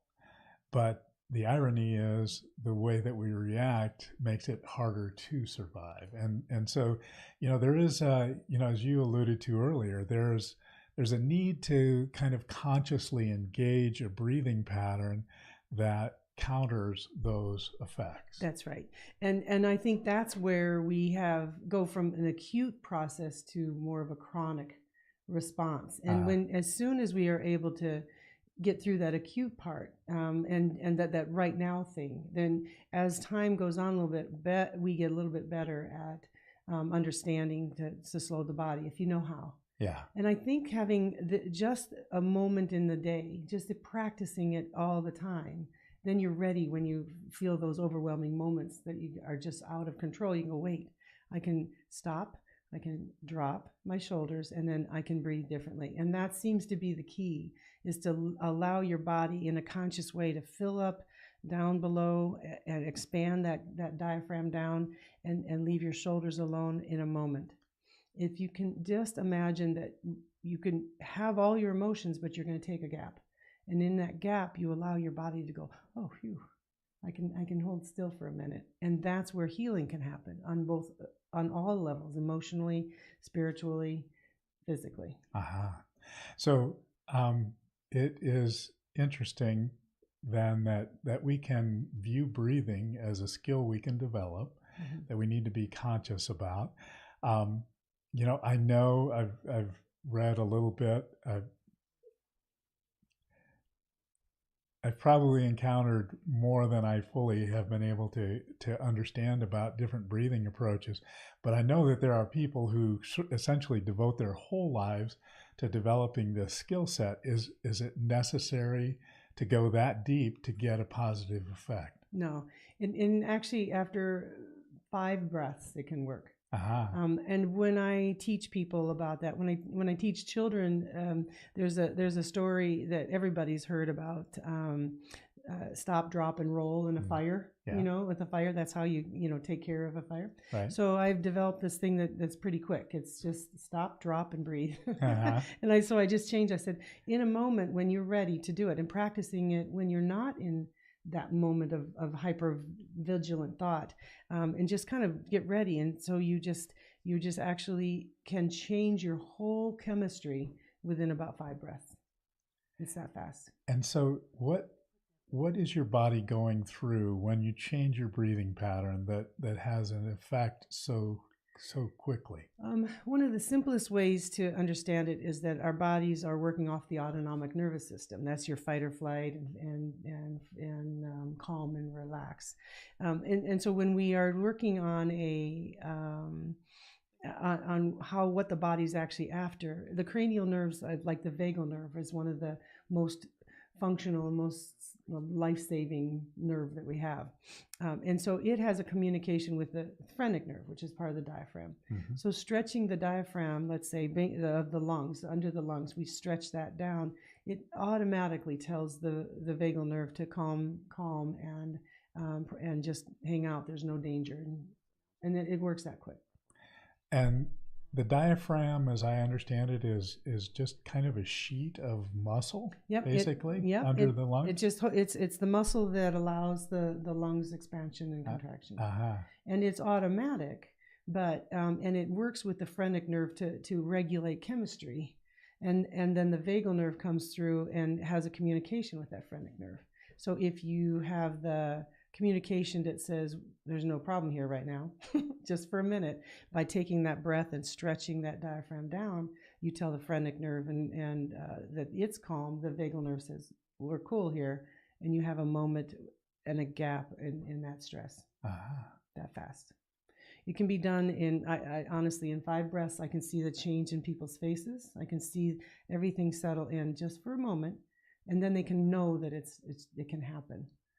So as regards to how breathing impacts our sleep, I can understand that this sounds like this would be a way to release stresses and relax, but are there other effects of breathing properly that lead to better sleep? Absolutely, because it takes you to a calm place, so you're not in that fight or flight all the time. Your mind can spin, but the attachment to the spin cycle can take a break if you're watching and observing your breath and you're concentrating on one thing just for a moment, and it can off you go.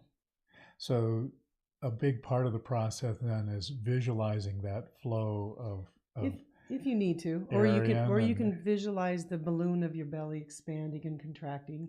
What I teach children is colorful bubbles going in through the nose and then holding out down around the belly button for a minute, which isn't really real, but it's a thing, and then come back out again in front of them. And so if you're visualizing, butterflies, anything you want, you have a concentration of thought that changes the cycle thoughts that are in the brain just for a minute. Right, and kind of breaks the pattern that's sort of destructive in that way. And of course, many people in grief get caught in those cycles of. It's expected. Yeah, they're ready to do battle. They're ready to be protecting themselves and their world around them, and that would be expected. Yeah. And it doesn't mean you can't have those thoughts. Those are part of grief. We're not dismissing them. Right. We're just giving a moment of concentration that your body can say, okay, wait a minute, let me catch up with you.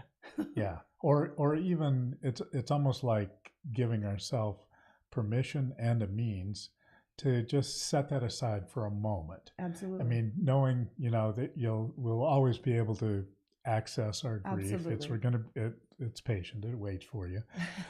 But sometimes just a few moments of relief from that can have a tremendous effect. There's a lot about knowledge and brain power and all the things we do in life that requires us to have a reset moment. It requires it, because if we keep thinking and thinking and thinking on one thing without taking a little reset, it wears us out. Right. And so if you get a break, it makes a big difference. Yeah, and many times you can't progress beyond a certain point. You wind up in some sort of cycle. Yeah, and it's hard to break free from that. Yeah. It can bring you to a new level of healing that just allows a slight improvement in how things are processed. So aside from, we mentioned the impact of this fight or flight mechanism on our ability to sleep well, on the way that we approach food, the way that we digest our food. Absolutely. And certainly our desire for food. are there other areas that get impacted as a result of the stresses induced by grief? If we can allow our mind to be calm for a little while, if we can allow, if you can get oxygen in there, nice calming oxygen, so everything isn't frazzled like a short circuit in your brain, you can actually start to process better. Yeah, it does a great thing. So it works there. You know, it is such a fascinating topic. Of course, oxygen is the most urgent of our needs, right? It affects us much more quickly than the need for food or the need for shelter or any of those other basic needs, and it is so immediate, and yet we have a tendency just to sort of treat it as an automatic response, and so I think the core message here is that we have the opportunity to make that a conscious process, to make it a skill that we develop over time and get better at, and then reap the benefits. Yes. Yeah. And it doesn't have to be difficult, and it doesn't have to be a lifetime of training. Yeah. Well, that's the scary thing, because you know, some people make it such a big deal that, but I think it's one of those 80-20 or 90-10 kinds of things with you know, 20% of the effort, you get 80% of the benefits, or maybe more. I think even more. Yeah. I think it's a step to understand what our body processes are, what we're doing, and once you get some understanding that you have some control of something, because it's an out of control problem with grief. It's a very difficult time. Yeah. And this is something you have control over. Right. And that's about all you have control over, really, as it goes. And yeah, that's such a core issue for many of us. We just feel a loss of control, that the world is spinning away from us, and just to be able to bring one small element, I guess it's not really small, but one simple common element that really becomes foundational for us is taking the right step towards healing. Yes. And probably doing this minimal breath work, laying in bed is great, but also outside. Get outside. Yeah. Because it has its own kind of freshness to it. Right. And we can breathe there too. We can do that. So in future episodes, we're gonna explore some more of the proper ways to breathe and the impact of breathing done well on our well-being. And so I'm really looking forward to continuing our conversation. And I look forward to helping and being here. Thank you. Thank you.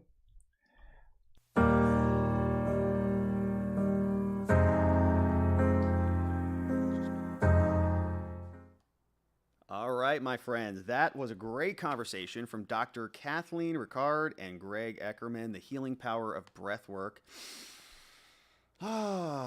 Much better. Yes, we have more to attend to. We've got a lot more in store, but before we continue, we have an announcement. The raffle ticket sales are now closed, and we are calculating the results. We've got a whole team over there with spreadsheets and pencils and pens, and they're working hard. So we're going to have those results, so stick around. Now, you still can make a donation at givebutter.com/EricsHouse 2023 if you want to head on over there.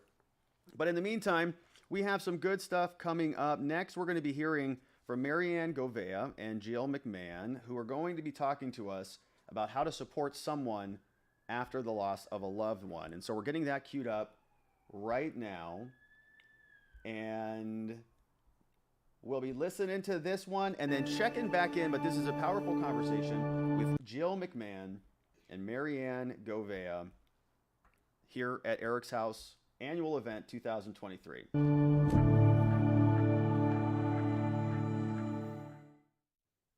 Well, hi, everyone. My name is Marianne Govea, and I'm one of the co-founders of EricsHouse. And I'm here today with a very, very special person, Jill McMahon. Jill McMahon is in the Phoenix, Scottsdale area, and she saved my life, actually. She was my first person who helped me immediately after Eric died. And so I'm forever indebted to her for her support. But Jill is also a trauma and suicide loss specialist and has been working in the industry as a counselor for a long, long time. So we're so happy, Jill, that you're here, and thank you for being part of the EricsHouse team. You're welcome. Anything to support you guys and support all of those that are tuning in today and that benefit from your services. So Jill, I thought today we would talk about how to support someone after a suicide loss. And that's because many of our people kind of feel isolated. So we often hear this thing about, well, I had all these friends, but since my son died, all my friends have disappeared. And so I know there's a lot of stigma around it, but I thought we could talk a little bit about how you could support someone who has lost someone they love to suicide, how you could support them and be their friend after the loss. I actually love this topic, and I think that it's a really important topic that you guys are bringing into today's event or any day for that matter, on both sides. You know, I have worked with a survivor as well that every single time will say, my big circle got very, very small after I lost my family member and my loved one. The flip side is I've also coached friends and distant family members in helping those that are so affected and saddened, and they are just as much as a loss as well. So to me, this is a great conversation for both parties to hear. I would say the number one piece of advice that I would give to a friend or family member or coworker for that matter would be to be patient. Right? So what I have noticed is that fear actually determines how we respond to a survivor of suicide. And first and foremost, and I think Marianne, maybe you lived some of this, so you could agree, the survivor will often get phone calls and people knocking at their door just saying, what do you need? Tell me what you need. And you and I both know that is the last question that they can answer. So, right? So maybe be patient and learn to change your expectations as the support system or the friend. Change your expectations. Let's just have no expectations of the individual that has experienced a traumatic loss. Remember, they can't even remember how to tie their shoes. Oftentimes they don't know how to dress themselves. They're forgetting to eat. And if you approach them lovingly with the question of, just tell me what you need, what can I do for you? They don't know. Yeah. Right? Yeah. It almost creates a different kind of obligation. It's like, oh, these people are wanting to talk to me. They're wanting to help me, but I'm just trying to breathe. I'm just trying to breathe. Yep. And then it leads to this feeling of failure in some way, right? I'm letting somebody else down because I can't answer that question or because I'm not returning their phone calls when really I'm just trying to remember how to breathe. Yeah. And, I like the fact that you brought it up that, we don't know what we need, especially immediately after and for months after, actually. I remember when Eric died, I have this big family, as you know, and I remember when Eric died, my sisters just came over. They didn't say a word. They started changing the sheets on the bed, cleaning up the house, doing some dusting. There you go. And I felt so supported just by that. Nobody really even needed to talk to me. It was just the solidarity of people being there, standing side by side with me, but not expecting anything of me. I'm so glad that you used that example because that was going to be another trick of the trade that I was going to state. So you just led right into that. I have another client that I had worked with for years, and she said to me from day one that the most helpful person to her in the weeks or months after she lost her husband to suicide were the friends that brought the cooler of cold water to her house. Just water bottles. She's like, the people that didn't ask me what I needed, but just showed up and did my laundry and brought water bottles, because she's like, I had a revolving door in some way for a few weeks of the meal train, people that would drop off a casserole or people that would drop off whatever. And she's like, I always felt like when somebody stopped by, I needed to offer them something. So let's just stop and think about that for a minute. You are the griever, yet Right. every time somebody stops by, you feel like you need to host them in some way, right? Exactly. That's just human Exactly. nature. Yeah. Yeah. And you know, the funny thing, especially that first couple weeks, you hardly remember anything. Yeah. So you're just a zombie. You're just kind of like taking a step and taking a breath. And if you can just do those things, you know, you're doing okay. Right. Right. You know, I wanted to, a lot of times, and even with me, even when I work with so many different people who have lost someone, sometimes I don't even know what to say to people. And I say, you know, that's what I do all day long is talk to people in their grief after these losses.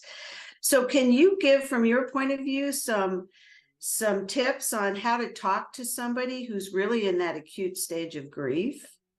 Keep it simple, right? Again, so human nature and our internal fear as those that are surrounding the griever, we want to do something, or we're scared, or we don't know what to say, or we're afraid we're going to say the wrong thing, or we are so desperate to help them. Sometimes we overreact. Keep it simple. What I've been told over and over again is just, I am so sorry for your loss. That's it. I am so sorry for your loss. You might be able to say, I can't even imagine. Yeah. Right. But there are, along in this conversation, is what not to say, right? There are those that, exactly. There are those that say, oh, I can imagine, and this is horrible. Well, I will tell you, a newly bereaved will be like internally, no, you can't imagine. No, you can't imagine, right? Or comparing. Comparing is one of the last things you want to do. Compare it to the loss of a grandparent. Believe it or not, ladies and gentlemen, this happens. Compare their loss to something that has happened in your life. They can't digest that. They can't take that on. Did you experience any of that, Marianne? Well, I did. I felt often like, well, the talking part became fatiguing for me. Okay. Interesting. Why? Yeah, because I didn't really have energy to talk. And I felt like I would have to console people who would talk to me. Yes. Thank you. I felt like I would have to console them, like, it's okay, we're going to get through this somehow. But really, that was just me saying, I can't talk. Yeah. Right. Because you can't even think, let alone talk. Can I pause you right there? I'm going to pause you for just a second, because I think it's important for friends and family members that might be tuned in to remember that if that is the response you get, that's okay. That is not personal. You never meant that personal. I mean, if you didn't return a phone call, or if you had to, if you were minimal in your response or your conversation with somebody, that wasn't because you disliked them. It wasn't because you're upset with them. It was because, again, you were just trying to breathe.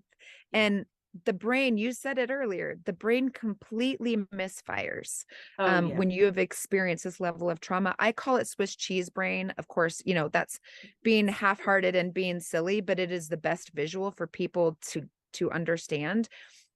Trauma impacts your brain much like a concussion, but it's a concussion every minute of every hour of every day for weeks, if not months. If not months. If not months. So, for those who are attempting to help us, if they realize that the brain is working at like 30% capacity.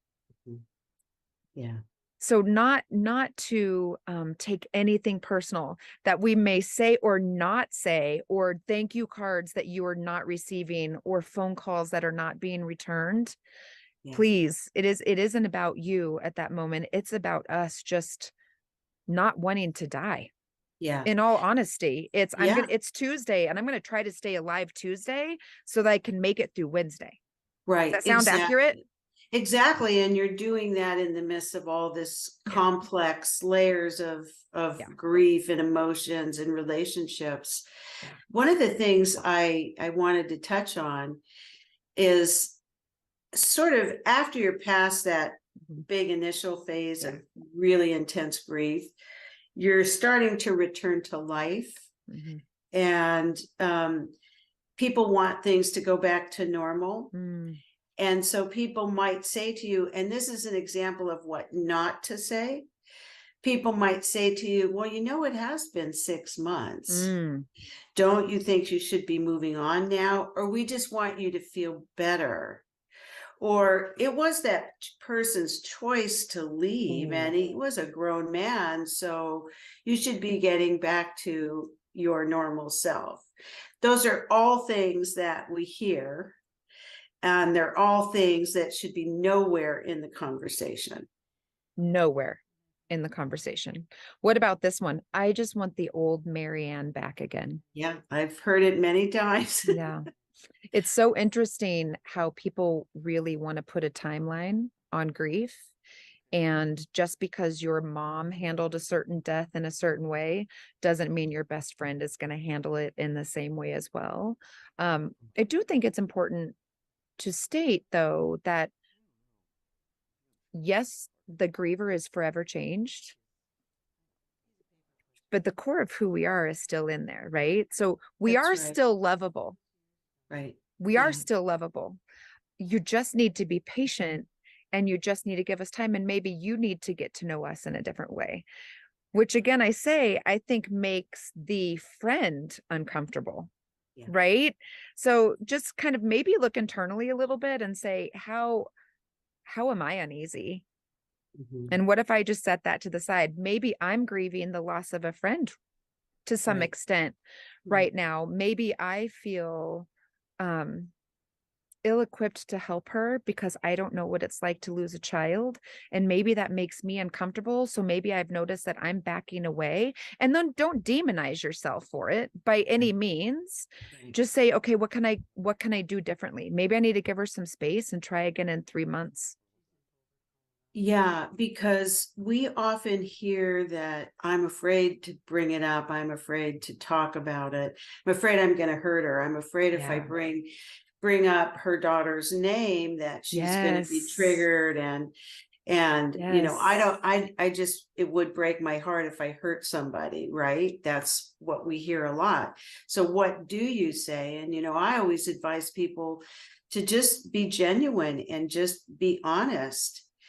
And another way to talk to a person is to talk about the one who passed away, and to let them know that, you know, they're still present in my mind, in my life, and I'm going to talk about them, and I want to hear more about them from you, and just begin that process of sharing memories. I noticed that it's painful at first to do that. I know in my case, I really didn't want to talk about Eric. In fact, even years in, somebody asked me, tell me a funny story about Eric. I was like deer in the headlights. Like, would you close up? Is that, how would you handle that when somebody made that comment to you? Well, in that particular case, I just said, you know, I'm not up for that right now. I'm just not up for that right now, because it was a deer in the headlight, because I was so deep in the fact that Eric died, not how he died, but the fact that he died, that I was still processing that even a few years out. Right. That, and were you question, I'm sorry, but were you personally upset with that person for asking you? No, I was not upset. In fact, it was kind of a wake-up call for me personally, because it's like, oh, wait a minute. I do have a lot of really fun, interesting memories about Eric, but I was not ready to talk about it yet. I was still protecting myself. So when you're a person wanting to support a loss survivor, it's helpful to recognize that if they want to talk about their loved one, great, engage them and be a listener, a compassionate listener, and, you know, share those memories. But if they don't, to your earlier point, Jill, don't take it personally. Right. That the time will come that they do want you to say their name and share memories. It's just such such a delicate area of this loss experience. So what's the lesson? It's kind of roll with the tide, right? Because the flip side of that, that's important to bring up as well, is you don't, if the person that you are trying to support brings up their loved one's name, don't let that scare you away, right? So we're talking so much about, don't be afraid. I'm going to use you and Eric as an example, right? Don't be afraid to mention Eric to Marianne. And I will tell you, so many people are, and it's just out of love and protection, honestly. I've worked with so many families, and the surviving children will not want to bring up the family member's name that was lost to mom, because they believe that mom is hurting so much already anyway, and she's having a good day. So why would I bring up Eric's name to mom when she's having a good day? Because then I will feel responsible for changing her mood, and then I'm the bad person, and I don't want to make anybody unhappy. When really, overwhelmingly, what I hear from survivors is, nobody will talk about my person anymore. And just because we lost them doesn't mean they were erased. It doesn't mean they never existed. We can't talk about, Halloween of 2005. I want nothing more than to talk about Halloween of 2005. So it's very painful oftentimes for the survivor. The flip side is, if you are the friend and the survivor or Marianne mentions Eric's name, don't let that shut you down because you're nervous and you don't know what to say. Take that as a cue of, oh, Marianne wants to talk about Eric. This is fantastic. This is my open door to start asking more questions about Eric, because this is where she is. Yeah. And, it also creates a certain bond between you and the person you're talking with. Because some people, I think we all know early in the process, we quickly realize, oh my gosh, I can never talk to that person about this. Partly judgment, stigma, whatever. But then after the fact, we learn who we're comfortable speaking with it about. And then that becomes really helpful. Those people are far and few between. So you all of a sudden become safe, right? You all of a sudden become a safe person that can handle my grief. Especially you started this conversation with how many survivors feel alone and isolated because they feel like their friends have fallen away. But really, if you're a person who's willing just to sit in that with the survivor, you all of a sudden become very safe to them. And that can be life-saving. You and I both know that. Well, the other interesting point about that is when there's some consistency to that, it builds trust, and building trust lets you share your innermost, darkest pains and sorrows. And I have noticed that people who have a few consecutive people calling them, just checking in. I'm going to swing by today with water, whatever. Yeah. It lets you feel safe with that person.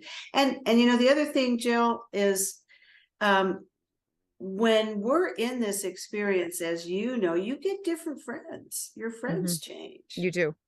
And sometimes out of the blue, there's someone that now is walking with you who you didn't know before. And now you're beginning to open up and trust the conversation with people. And I think that's also very special. I don't want people to think, well, you have to know the person, be close family and friends to be able to share part of that grief. It's a different mindset for the griever too. I'm just now that you said that, like, I'm seeing it a little differently. So oftentimes we will hear from the bereaved of, and now I'm alone. I'm all alone. But really, you can actually gain some relationships in the midst of this loss as well, right? So how are you seeing it? Is it because the people that you thought were going to show up for you are incapable of showing up for you? I'm not going to say that they didn't show up for you, because in my experience, that isn't usually the case. They're just not capable of showing up for you in the way that you need them to. And that's painful. And it does make us feel lonely, but it is amazing. I love what you just said.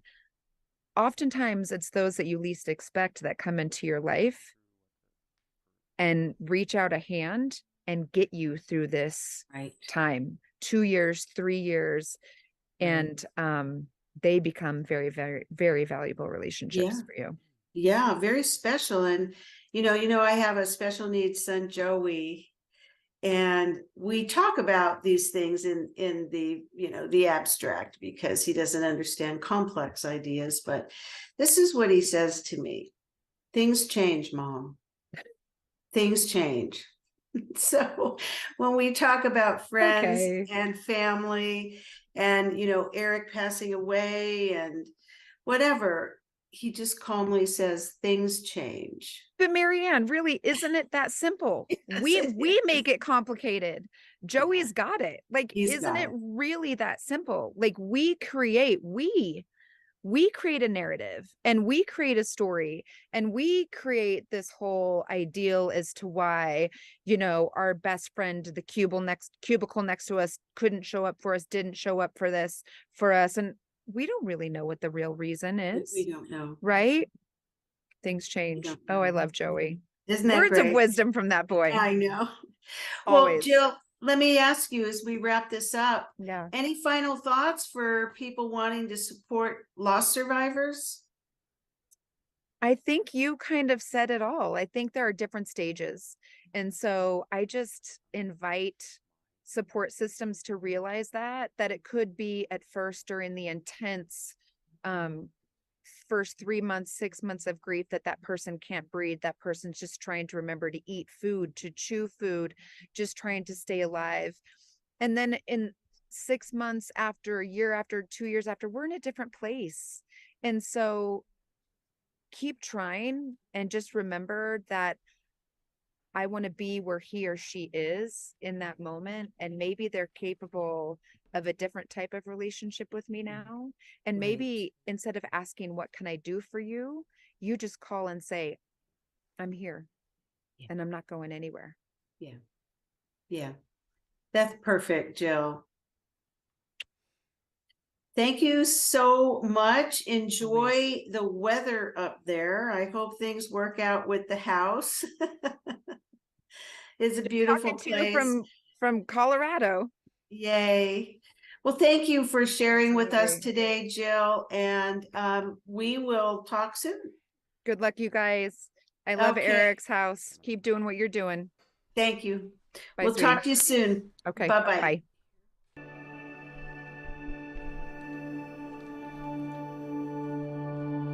All right, my friends, that was such a great conversation with Jill McMahon and Marianne Govea, walking us through how to support someone after a suicide loss. But now is the moment that we've been waiting for. We have some winners and some announcements to deliver, and so I'm turning it back over to Marianne and Maddie to walk us through what we've got.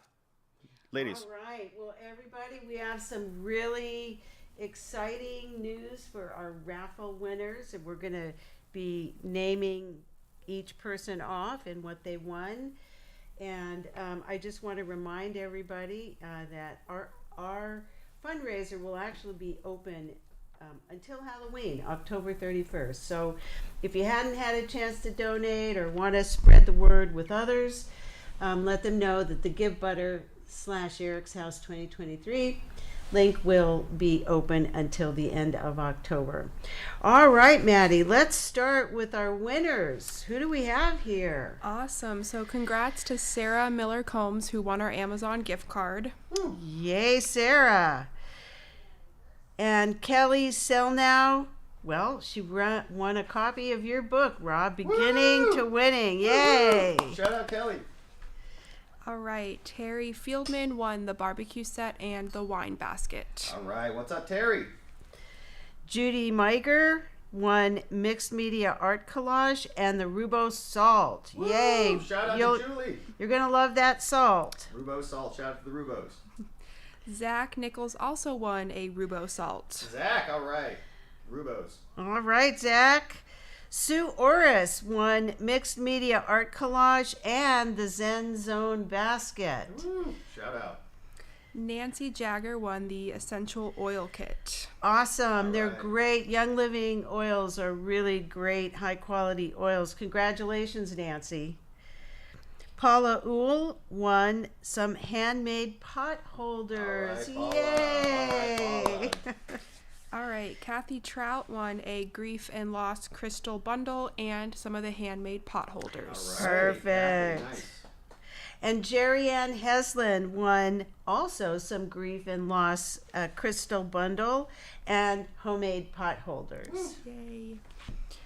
Nicole O also won a Grief and Loss crystal bundle. Perfect. And Mindy Zetto won the flower pot mug. Yay, Mindy. All right. Carrie B won the Dun London purse. What's up, Carrie B? Nice. Awesome. Matthew Berg, you won the Reading with Melinda Vale. Awesome. Zulu Zeit won the Tree of Life wooden puzzle. What's awesome. Mary Sirik, Sunshine Eucalyptus Basket. Thank you, Mary. Thank you very much. Awesome. And Kathy B won 6 Life After Loss coaching sessions with Marianne. Oh, awesome. Nice. I can't wait to work with you, Kathy. Thank you so much. Peggy Bear Kelly won Healing a Parent's Grieving Heart, 100 Practical Ideas After Your Child Dies. Thank you for that. Thank you very much. Anne McCoy won a copy of the Grief Recovery Handbook. Awesome. All right. I love that book. All right, then we have our 3 chakra bracelets. Heidi E won the Hummingbird chakra bracelet. Rika Edwards won the chakra bracelet with the butterfly pendant on it.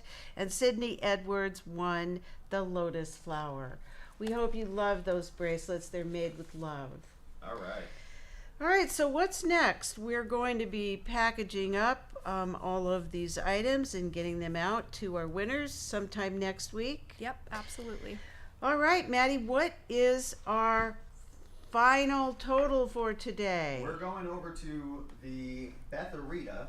Happy Heartarita. Heartarita. Happy Heartarita is where we're going now, and then we'll do the final tally as soon as we come back from this.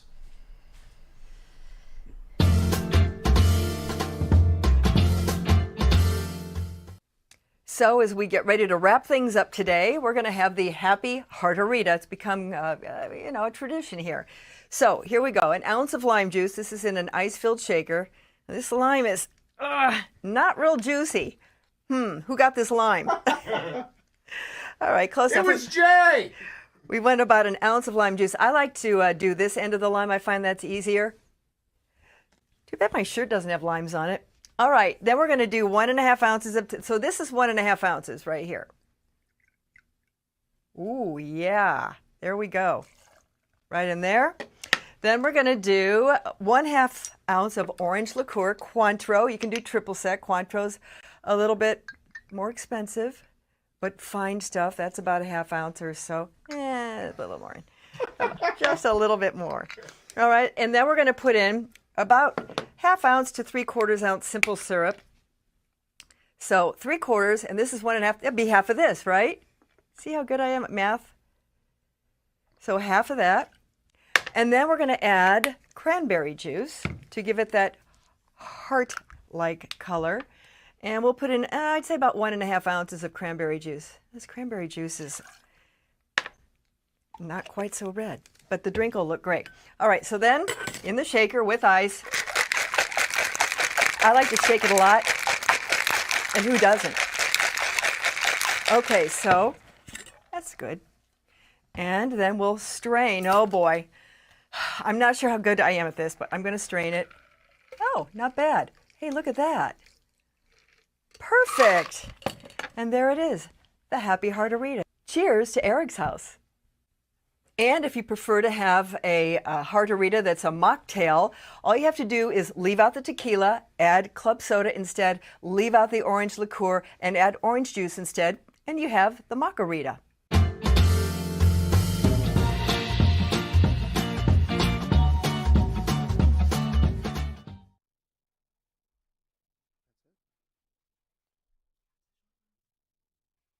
right, my friends, that looks delicious. Hopefully you are at home making yours right now. And we are closing out the day, and we're very excited to turn it back over to Marianne, Maddie, and Greg, and they're going to walk us through with the day's final tally on EricsHouse Annual Event 2023. Finished the day with $30,866. Wow! Yay! Thank you. All right. And so, that's going to be amazing. Any final closing thoughts? Yeah, well, we just we hope that you had some fun with us today. We hope you were able to catch some of the segments that we had, and we just want to thank you really from the bottom of our hearts for supporting our mission. And most importantly, if you know somebody that needs help, please have them reach out to us, and we'll make sure that they get the help that they need. We'll support them throughout their journey, and we'll hold their hand until they're ready to let go. Thank you so much to our clients and also all of our wonderful volunteers that support our mission as well. Thank you, everyone.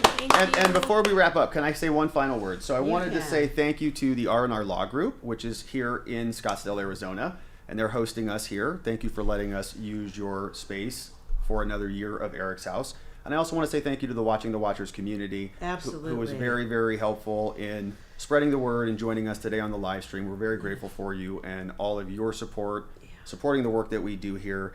And I also want to say thank you to Marianne, to Maddie, and to Greg over here, because without their help, without their work, none of this would be possible. Okay, I just sit here and press the buttons on the keys, but they are the ones who really put together all of the content, all of the interviews, all of the scheduling, and getting all of it put together is really, really just an amazing feat, okay, to watch it all come together. And so with all of our love from the EricsHouse community, from all of the amazing people you've helped, we love you guys.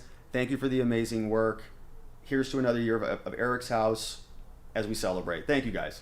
All right. So bye, Thanks, everybody. Everyone. Bye-bye. All right, bye, everybody. Thank you. Thank you so much. We love you. Bye.